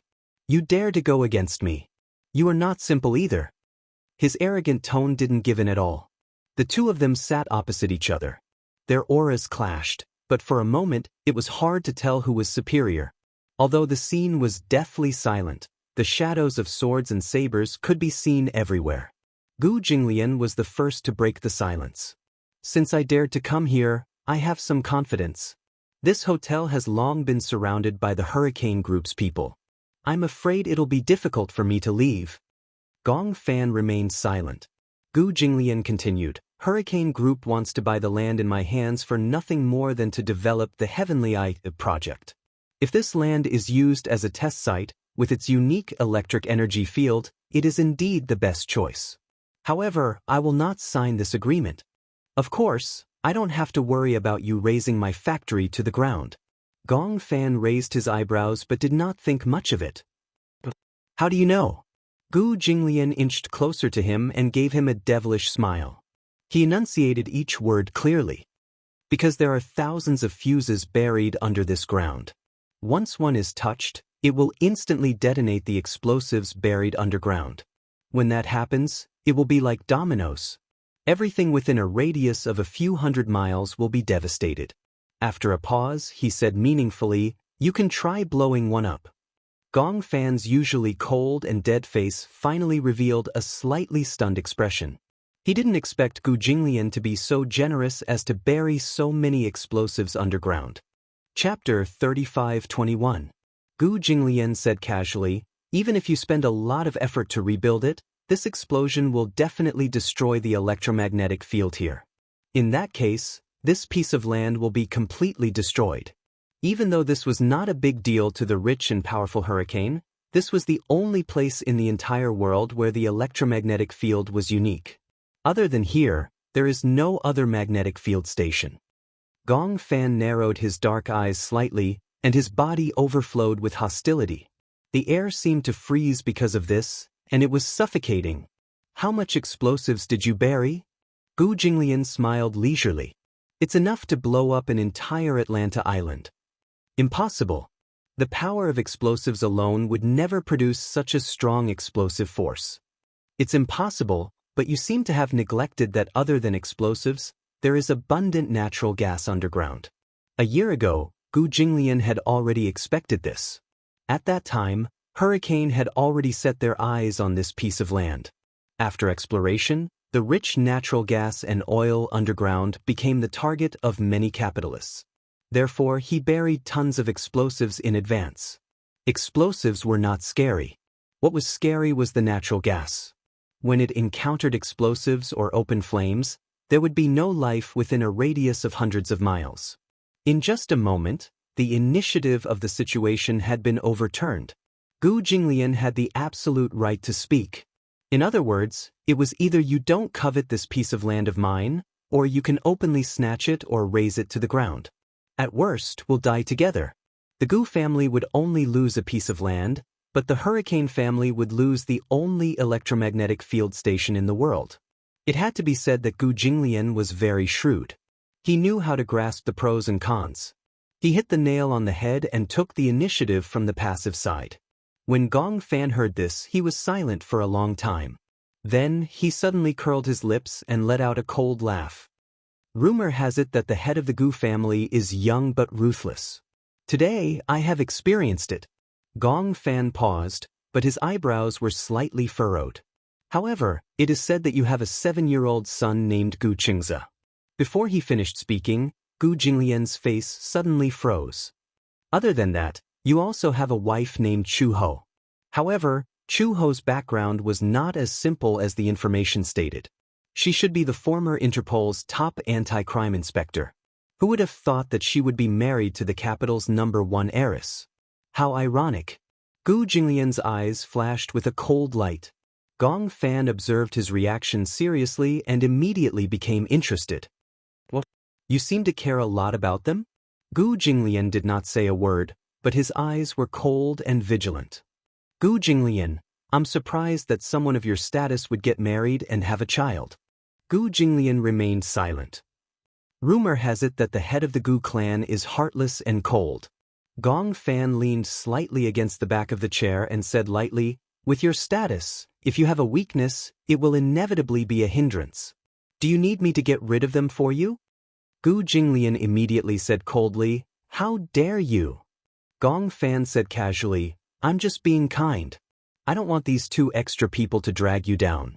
With your status, if you have concerns, it means that you have a weakness. Such a weakness will definitely become a stumbling block for you. Chapter 35-22. After a pause, Gong Fan rested his chin on his hand lazily and enjoyed Gu Jinglian's livid expression. He said slowly, look, if I use your wife and son's lives to threaten you to sign this agreement, will you sign it or refuse to sign it? His tone seemed calm, but it was full of threat. Gu Jinglian glared at him. His hands on the table gradually clenched into fists. He clenched his fists tightly and revealed his sharpness. Behind Gong Fan, the sound of a gun being loaded gradually came. If he dared to make any moves, he would definitely be shot to death on the spot. You're threatening me. That depends on whether you're willing to accept my threat. Even if he had to fight to the death, Gong Fan was determined to take down this experimental base station. The success of the Deva I plan depended on whether this piece of land could be successfully acquired. Therefore, to Gong Fan, this agreement was no ordinary agreement. Gu Jinglian suddenly let out a cold laugh. Why should I believe you? If I sign this agreement, will you let my wife and son go? Compared to the Gu family, the Hurricane Group's methods were even more ruthless and unscrupulous. So what if he signed this agreement? Since Gong Fan had investigated Gu Qingze and Chu Ho's information and even knew their movements, he could pose a threat to them at any time. Let's not talk about the distant, but the near. Now, even if he signed the agreement, he might not be able to leave alive. Before this negotiation, Gu Jinglian and Gong Fan each had a chance of winning. They were very conceited that they could win this battle. However, they each miscalculated. Gong Fan did not expect that Gu Jinglian would bury so many explosives under this piece of land. And Gu Jinglian did not expect that in such a short period of time, Gong Fan had already investigated Chu Ho and Gu Qingze's identities and backgrounds. In the face of the powerful Hurricane Group, the Gu family's last bargaining chip was not very persuasive. Gu Jinglian slowly closed his eyes. It was lonely at the top. With his status, falling in love was tantamount to touching the door of death. Wandering in such a bloody storm, what one feared the most was having one's weakness grasped by others. This inch of weakness was enough to be fatal. Therefore, he had always maintained a distant relationship with women. Even though he had had women before, without exception, he had never fallen in love. He knew very well that if he were to fall in love with her, it would undoubtedly expose his Achilles heel. Despicable. Yes, I'm despicable. Gong Fan sneered. Could it be that this is the first time you've seen Hurricane's way of doing things? I've never claimed to be a gentleman. I'll do whatever it takes to achieve my goals. That's my style of doing things. His gaze fell on the agreement again and he said casually, sign it. Don't worry, I don't like to shoot from the back. If you sign him, I'll let you leave North Africa safely. Gu Jinglian was so angry that he laughed and gritted his teeth. Then how should I thank you? He took the agreement and held the pen in his hand. Looking at the column of the agreement, he said, permanently cede the ownership of 500 mu of land in Nufelu. His eyes were almost overflowing with scarlet. What? I can't accept it. Gong Fan raised his eyebrows casually. Look, what an angry expression. But I like it. Chapter 35-23. Lisa stood behind Gong Fan. Every word that came out of his mouth did not sound like something a person of flesh and blood would say. Even an emotionless killing machine like her felt a chill run down her spine when she heard these words. The bright and sunny Yu of the past seemed to have disappeared from this body forever. Now, the 9-year-old child in front of her, who was extremely mature, was more like a sick and paranoid devil. He used his admiring gaze to admire every loser who crawled at his feet. Ever since he became Gong Fan, his methods had become even more cold-blooded and emotionless. But for some reason in the past, she despised Yu for being too soft-hearted. He always had that innocent and romantic look, pure and harmless. Instead, it made her feel that she was an out-and-out devil who killed people without batting an eyelid. But now, facing such a Gong Fan, she suddenly missed that bright smile. Every time she thought of it, she would feel warm. However, when she returned to reality, she knew very well that such a Yu would never come back to life. Lisa's face was filled with disappointment. After Gu Jinglian signed the agreement, when he pressed his thumbprint on the signature area, it meant that he had lost in this smokeless war. He had actually lost to this child. He was indignant, very indignant. He had lost completely. Ever since he became the head of the Gu family, no one had ever made him suffer a loss. He had always been a high-spirited man. However, under the influence of some unknown emotion, he actually signed this name as if he was possessed by gods and demons. He could have resisted signing it. But Gong Fan had used Gu Qingze and Chu Ho to threaten him. He could not ignore it. Perhaps, as he had said, he did not know when he had developed a concern in his heart. This concern had become his most fatal weakness at the same time. After Gu Jinglian signed the agreement, someone came over to take it away and handed it to Gong Fan for him to look through. Outside the window, the evening wind suddenly blew, and the hat on his head fell. The cloak and hat fell off his shoulders, revealing the youth's delicate and handsome face. On his fair face, his eyes were cold, and the indifference between his eyebrows seemed to be covered with a layer of ice. The moment Gu Jinglian saw his face, he was slightly stunned. This face was extremely familiar. Yun Tianyu. He still remembered that when Xingyu Financial Group held a press conference, Mu Yaja, who was already the chairman of Xingyu, had gathered more than 100 media reporters and announced Yun Tianyu's identity on the spot. Gu Jinglian also happened to see this news. In the camera, Yun Tianyu stood beside Mu Yaja with an obedient smile on his face. He looked like a well-mannered little gentleman. However, the two children's faces. Yun Tianyu. Comes. How troublesome.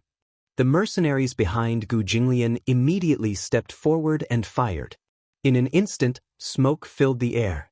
The row of mercenaries behind him were all shot and fell into a pool of blood, their hearts beating out of them. Gong Xiaoying had ordered that anyone who had seen Gong Fan's face should not be allowed to live. Chapter 35-24. Seeing that none of his subordinates survived in less than half a minute, Gu Jinglian's face was filled with shock. Dark clouds and anger gathered between his brows. One of the mercenaries walked in front of Gu Jinglian and raised his wrist. The desert eagle in his hand was aimed at Gu Jinglian's temple. He turned his head to look at Gong Fan. As long as he gave the order, he would immediately pull the trigger. Master, how should we deal with this person? Gong Fan raised his eyes coldly and said expressionlessly, I said before, let him leave safely. When the mercenary heard this, he immediately put away the desert eagle and returned behind Gong Fan. Gong Fan said, let's go. Gu Jinglian was extremely surprised. He actually let him go and let him leave? Gu Jinglian pursed his lips and looked at him with disdain. Don't play this trick. Don't tell me that if I turn around, someone will point a gun at me? Gong Fan said calmly, no one will shoot. Gu Jinglian was speechless. I will do what I say. This is also one of the principles of a capitalist. Gu Jinglian raised his eyebrows and suddenly stood up. He said word by word, "You said it." After saying that, he suddenly turned around and walked towards the door. Behind him, one of the mercenaries saw that Gong Fan really let Gu Jinglian go. He gritted his teeth and reached for his waist belt. He gripped his gun tightly and suddenly pulled it out and loaded it. The cold muzzle of the gun was aimed straight at Gu Jinglian's back. His finger was on the trigger, ready to fire at any moment. Bang! A loud sound was heard. A gunshot exploded behind him. Gu Jinglian paused in his steps and looked sideways. From the corner of his eye, he saw that the mercenary who was waiting for an opportunity to sneak an attack had been shot and fell to the ground. He held his wrist that was shot and widened his eyes in disbelief as he looked at Gong Fan. "Master, if you let the tiger return to the mountain, it will definitely become a threat in the future." Gong Fan leaned lazily against the back of the chair. His fingertips tapped on the table casually, and his expression was obviously a little impatient. "I don't need you to teach me what to do. He's Gu Jinglian, and the Gu family is a big business. If he's allowed to leave North Africa, the consequences will be unimaginable." "Shut up," Gong Fan said coldly. "If you continue talking nonsense, you can go and die." The mercenary was so shocked that he shut his mouth, not daring to say anything else. Gu Jinglian left without looking back. Gong Fan slowly stood up, put on his hat, and walked towards the door. Lisa immediately followed. In the car, the two of them sat in silence. Lisa turned to look at the side of Gong Fan's face and clenched her fists tightly. When she thought of his cold words and actions at the negotiation table earlier, she hesitated for a moment.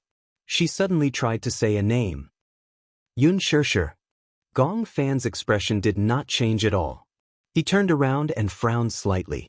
It was obvious that he felt unfamiliar and puzzled by the name that came out of her mouth. "What? Master, do you still remember this name?" Xianxia. Gong Fan frowned and pondered for a moment. Then he asked coldly, "Should I remember this name?" Lisa was stunned. For a moment, she did not know how to respond. Gong Fan asked again, "Who is she?" "She is..." Lisa hesitated. When she saw that Gong Fan had really forgotten any memory of Xianxia, for some reason her heart ached. Gong Fan said coldly, "If it's a meaningless person, I naturally won't have any impression of her." After saying that, he looked out of the window again. Chapter 35-25. At the Gu residence. Chu Ho was lying flat on the bed with her arms under her head. She looked at the night sky outside the window, her thoughts in a mess. For some reason, her eyelids were twitching violently. After Gu Jinglian left, she had insomnia for 2 nights. She would toss and turn in bed until the wee hours of the morning before she could fall asleep. When she woke up the next day, she would go to work early and return home exhausted. At night, she would have insomnia for no reason.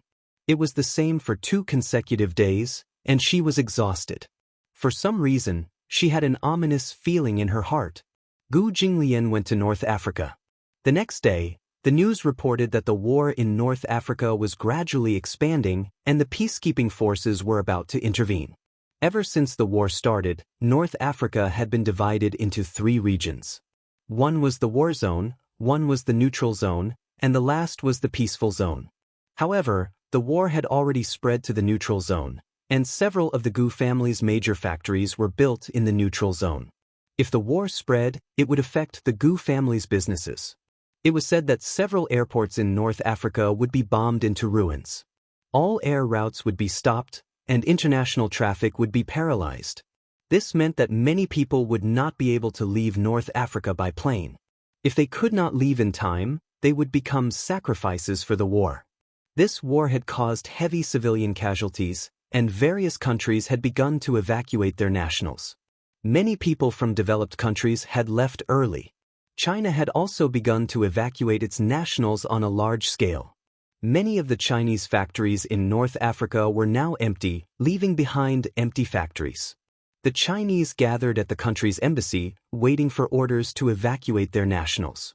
The ship in charge of evacuating the nationals had already rushed to several major ports in North Africa. It was estimated that the evacuation would be completed within 3 days. Then, What about Gu Jinglian? If he continued to stay in North Africa, he would be in danger. She had to admit that this was a very strong man. Even the most powerful mercenaries were no match for him. However, it was the era of firearms. No matter how strong one's body was, it would be difficult to withstand cannons and bullets. Chu Ho asked Uncle Fu about Gu Jinglian, but Uncle Fu replied that communications were cut off and they could not contact the person in charge of the factory. There was no news. This meant that Gu Jinglian's life was in danger. Chu Ho did not feel good about it. She didn't know why. She clearly hated this man, but at this juncture, she was actually worried about him. Chu Ho turned over and hugged the pillow in his arms. He closed his eyes and forced himself not to let his imagination run wild. The door was suddenly pushed open. Butler Fu rushed in with a panicked expression and said in a panic, "Chu He, something's wrong." Chu Ho suddenly sat up from the bed in shock and stared at him in a daze. When he met Uncle Fu's panicked gaze, the uneasiness in his heart suddenly expanded to its maximum. "What?" "I've received news that the Gu family's business in North Africa has been taken over by hurricane. All the employees who stayed behind in the factory have been expelled. He even said that the mercenaries who followed Master are all gone." "It's gone?" "Yes," Uncle Fu nodded, his voice trembling. "I heard that Master signed an agreement. When the negotiation ended, the dozens of mercenaries he brought with him were all shot dead on the spot." Chu He was dumbfounded by his words. Chapter 35-26. Why did he sign that agreement? Chu Ho was a little confused. Gu Jinglian mentioned this to me. He said that he would not give up this business to Hurricane no matter what. Why did he sign the agreement? Uncle Fu's face twitched violently. He clenched his fists and said with some difficulty, "My men told me that Hurricane is using Xiao Bao and you as a hostage. If you don't sign the agreement, I'm afraid that it will be disadvantageous to you. Old Master might be worried about you." So, when Chu Ho heard this, he was stunned. The corners of his lips twitched, but he still didn't believe it. "That's impossible. Gu Jinglian is such an arrogant person. How could he give up such a big business for Xiao Bao and me?" Uncle Fu sighed and said, "Chu Ho, you might not be able to do it, but the onlooker sees more clearly. In Old Master's eyes, you are different from others. Maybe you think that Old Master is arrogant, but from what I see, ever since Xiao Bao came to the Gu family, Old Master has changed a lot." Chu Ho was speechless for a moment. Even though Old Master might not be like other fathers, and he might not be as gentle or patient, but he cares a lot about anything that threatens Xiao Bao. Old Master is not good with words, but that doesn't mean that I'm not a good father. Uncle Fu continued, "Old Master cares a lot about Xiao Bao. That was why he forced you to sign that agreement and threatened you to give up Xiao Bao's custody. If you were determined not to sign it, Old Master could have forced you to give in. However, he took into consideration the feelings between you and Xiao Bao, so he allowed you to stay in the Gu family. He even got a marriage certificate with you. Maybe it's hard for you to believe that a man like Old Master would fall in love with any woman. But from what I see, he really treats you differently. Maybe you are really special to him. With Old Master's temperament, he was destined not to be like other people, falling in love to the point of death. However, a person like him would never allow anyone to threaten his family." Chu Ho's lips suddenly trembled. She suddenly stood up, but her expression was surprisingly calm. "Uncle Fu, were all the airports in North Africa destroyed? Are you going to North Africa to find him? Answer my question first." Uncle Fu was stunned. He immediately nodded and said, "Yes. Then, how can we get to North Africa?" "You can use a freighter," Uncle Fu said. "The Gu family has a batch of firearms that are about to be shipped to North Africa, but it's a single flight. There's no return flight." "Solo flight?" "Yes, it's very difficult to enter and leave North Africa now. The situation is tense. This cargo ship was sent by the North African military, so it's only a single route." "When are we leaving?" Uncle Fu finally couldn't take it anymore. "Chu Ho, don't take the risk. Tonight or tomorrow night?" Today, tonight." Chu Ho raised her eyebrows in understanding and said, help me pack my luggage. I'm leaving tonight. Uncle Fu was shocked. Are you crazy? It's too risky for you to go to North Africa now. Chu Ho said firmly, I want to bring him back. But it's too risky. Chu Ho, don't be too rash. Chapter 35:27. Uncle Fu wanted to say something, but Chu Ho suddenly turned around and grabbed him by the collar. She said word by word, Uncle Fu, let me tell you. Although I may not be Gu Jinglian's match in terms of fighting skills, I've been through a lot. But in terms of experience, I once crossed the battlefront alone and safely brought a hostage out of the center of the war. I was also chased by the enemy when I was on a mission. I was seriously injured, but I still managed to pass through the rainforest. Before I joined Interpol, I also joined the peacekeeping force. I'm very familiar with the terrain of North Africa. Gu Jinglian can't compare to this experience. Uncle Fu was so frightened by her hostility that he didn't say a word. Chu Ho stared at him and suddenly laughed coldly. But, do you think I want to take this risk? If Gu Jinglian dies in North Africa, it has nothing to do with me. But he's Xiao Bao's father. I can't sit back and do nothing when there's no news of him. How are you going to find him? Uncle Fu said, North Africa is so big and there's war everywhere. How are you going to find him? And how are you going to bring him back? North Africa is very big, but you said that Gu Jinglian is in neutral territory. Then at least the range is locked in. If war breaks out, then other than the asylum station, the embassy, and the Prime Minister's residence, we can eliminate them one by one. Then we can locate his location. Uncle Fu was confused, but hearing her solemn vow, he thought that she probably had the confidence to bring Gu Jinglian back safe and sound. So, he nodded reluctantly. If you don't have full confidence, don't take the risk. But I'm just a bag of old bones. I can't help much. Chu Ho curled her lips into a smile and appeared relaxed. You stay here and take good care of Xiao Bao. Okay, I'll take good care of Xiao Bao. You said that Hurricane Group used Xiao Bao and me as a threat to force Gu Jinglian to sign the agreement.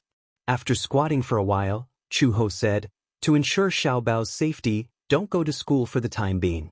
Ask for leave from the kindergarten. All right. Uncle Fu helped her pack and walked to Xiao Bao's room. In Xiao Bao's room, Chu Ho quietly walked to the bedside and bent over slightly. Looking at the sleeping child, he frowned slightly. He was reluctant to part with him. Chu Ho gently caressed his forehead, closed his eyes, and planted a kiss between his eyebrows. Good night, Xiao Bao. She hoped that the next time she said good night, it would be with Gu Jinglian. She swore to herself that she would bring Gu Jinglian back for the sake of Xiao Bao. The cargo ship that was scheduled to depart at 3 in the morning set off an hour earlier. Chu Ho caught up with the cargo ship in advance. Carrying a huge battlefield bag, she boarded the ship to North Africa. This cargo ship would take about 4 days and 4 nights to reach North Africa. However, this was almost the fastest way of transportation at the moment. The route was disrupted. It was said that in the war, all the railway tracks were blown to pieces by the rebels. The airport, cargo, and all other transportation were in a state of paralysis. Even if it took 4 days and 4 nights, it was the most optimistic speed. If it was slow, it might not even reach the neutral zone in North Africa in a week. To reach the port, they still had to pass through the flames of war and advance into the neutral zone. Chapter 35:29. Chu Ho was confident because she was already familiar with the terrain of North Africa. Even if the entire area was bombed to ashes, she could still recognize it from memory.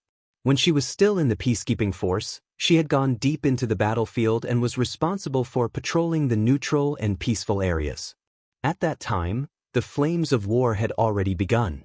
However, in the blink of an eye, many years had passed, and the war still showed no signs of stopping.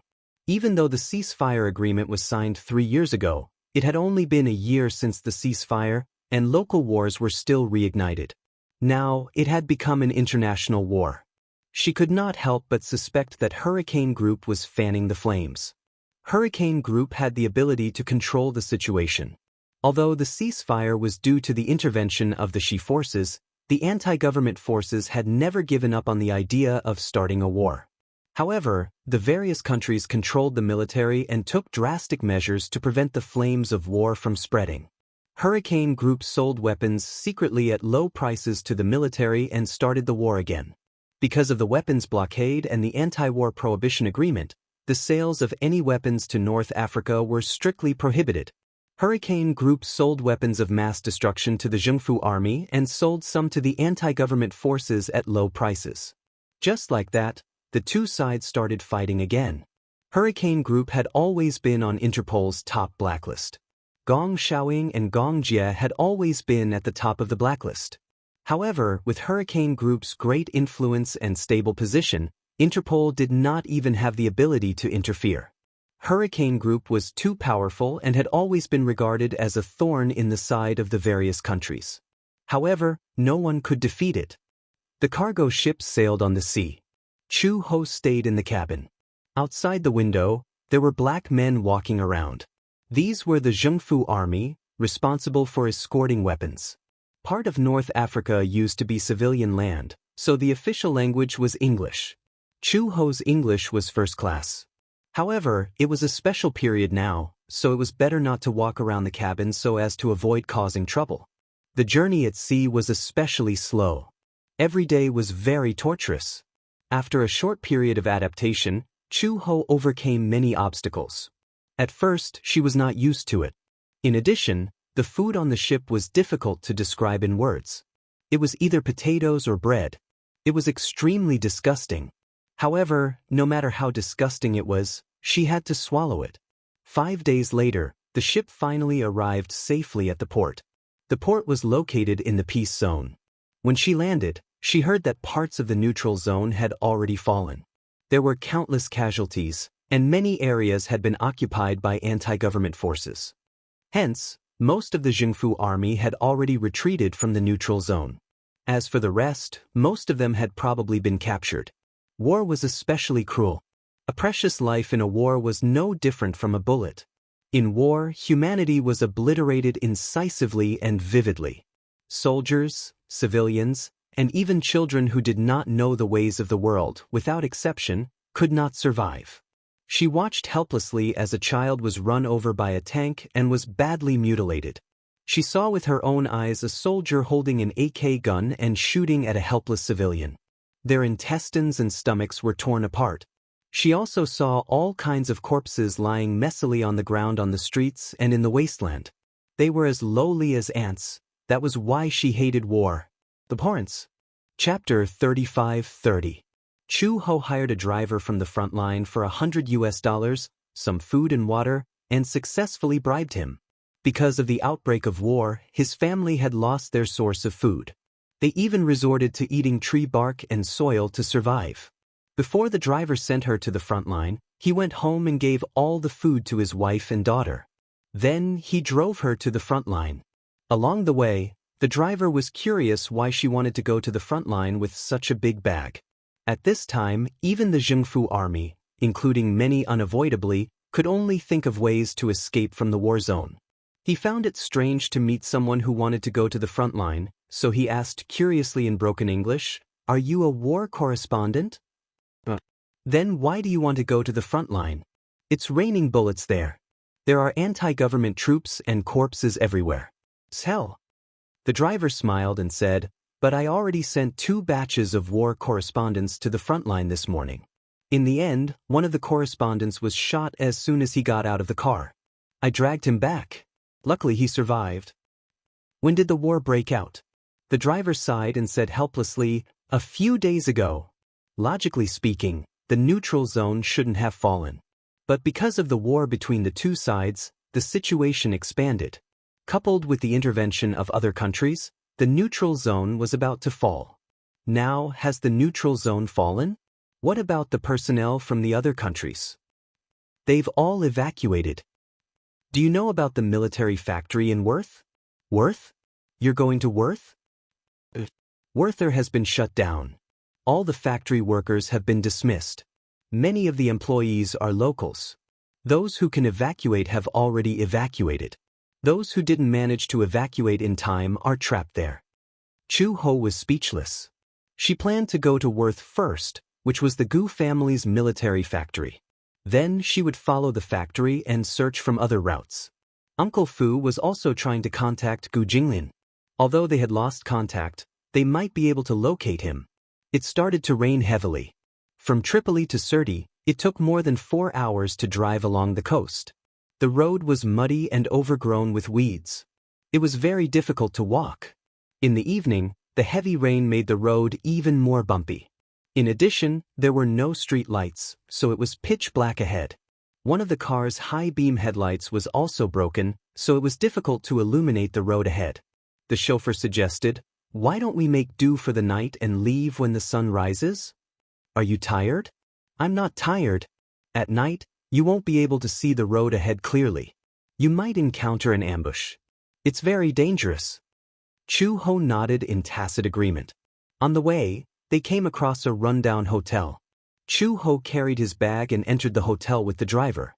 When the owner saw the door being pushed open, he instinctively hid behind the counter, trembling in fear. In the past few days, there had been no end to the war. Many soldiers had come to rob the place. Because of this, everyone was on high alert. The driver quickly said, "We're not soldiers. They're civilians." The owner heaved a sigh of relief and said, "The hotel is closed. We have to pack up and leave tomorrow morning. This place is full of anti-government troops. How dare you come here?" Chapter 35-31. When the boss saw the money, he nodded and gave them the keys. Chu Ho and the driver were in 2 rooms.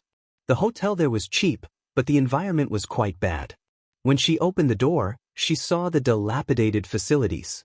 There were bullet holes on the wall from submachine gun shots. It was a scene of devastation. She locked the door from the inside and walked into the room. A foul smell assailed her nostrils. There was a musty smell on the bed. Chu Ho sniffed it. It was not hard to tell that it was a mixture of blood and sweat that had accumulated over a long period of time. There were no windows in the room and it was airtight. Hence, the musty smell was very strong. The bathroom was dirty and messy. However, it was better than sleeping outside. Chu Ho threw her bag on the bed and leaned against it. She hugged her chest and closed her eyes. In the middle of the night, there was a sudden movement at the door. She was always alert and immediately noticed the strange movements at the door. The lights were on in the room. She opened one eye gently and saw that the door was pushed open. 2 heads were moving around outside the door as if they were checking out the situation in the room. Chu Ho did not make a sound and pretended to be asleep. When the 2 people saw that she was asleep, they crept into the room quietly. When the 2 of them were exposed to the light, Chu Ho recognized them immediately. They were the driver and the boss. The 2 of them were communicating in the local dialect in a low voice. They knew that Chu Ho could understand English, so they communicated in the local dialect. However, they probably did not expect that Chu Ho, who often traveled in and out of North Africa, had a rough grasp of the local language. "This woman seems to be very rich. Do you see that bag?" It was the driver's voice. "I see a lot of food, water, and a lot of cash in the bag. How much is there?" "There must be tens of thousands of US dollars. "Oh my God," the boss gasped. "That's a big piece of meat." Chu Ho suddenly understood that the driver and the boss knew each other. Perhaps they were in cahoots. She went through the whole process. When they arrived, the driver took the initiative to ask to stay at a hotel for the night. As luck would have it, he ended up in this hotel. Many civilians in North Africa were very poor. Because of the war, they did not have fresh food reserves. Therefore, violent incidents of robbing Chinese shops were endless. The driver probably saw that she had money and a lot of food on her, so he had evil intentions. Chu Ho remained motionless. They did not realize that she was actually awake and thought that she was sleeping soundly. Therefore, they crept closer to the bed and saw that she was using her bag as a pillow. If he wanted to take her bag, he would definitely wake her up. The 2 of them exchanged glances. The driver signaled with his eyes and reminded them, "Kill her." The boss nodded and cocked his gun. However, his peripheral vision inadvertently fell on Chu Ho's face. He was shocked to find that her eyes had suddenly opened. Before he could let out a coherent cry of surprise, Chu Ho suddenly jumped up from the bed and clamped his legs around his neck. With a scissor kick, he flipped him onto the ground. When the driver saw this, he reached out to snatch her bag. Chu Ho sensed the movement behind her. She glanced at him coldly from the corner of her eye and gave him a roundhouse kick. The swift and fierce kick sent him to the ground. Chapter 35-32. The boss quickly picked up the gun and loaded it. He aimed the muzzle at her back and was about to pull the trigger. However, just as she pulled the trigger, he had already heard the sound of a gun being loaded behind her. With a sudden somersault, she dodged the bullet before he could shoot. Before the person could react, she bounced up from the ground, jumped over the big bed, and kicked her wrist, sending the gun flying away. With a backhand, he locked his arms behind his back. Looking around, she could not find any cloth strips, so she simply broke his wrist bones with 2 cracking sounds. The boss cried out in pain and wailed. The pain of having his bones dislocated caused his body to twitch violently. Chu Ho ignored his screams. She reached out to grab his jaw and dislocated it. She threw him aside and walked toward the driver. A minute later, the driver's joints were also dislocated and he was thrown beside the boss.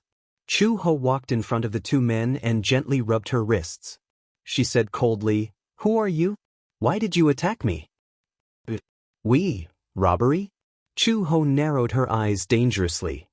"Don't tell me you want to destroy the evidence?" The 2 of them were so frightened by her terrifying gaze that they immediately fell silent, not daring to say another word. Chu Ho couldn't be bothered with them. She squatted down.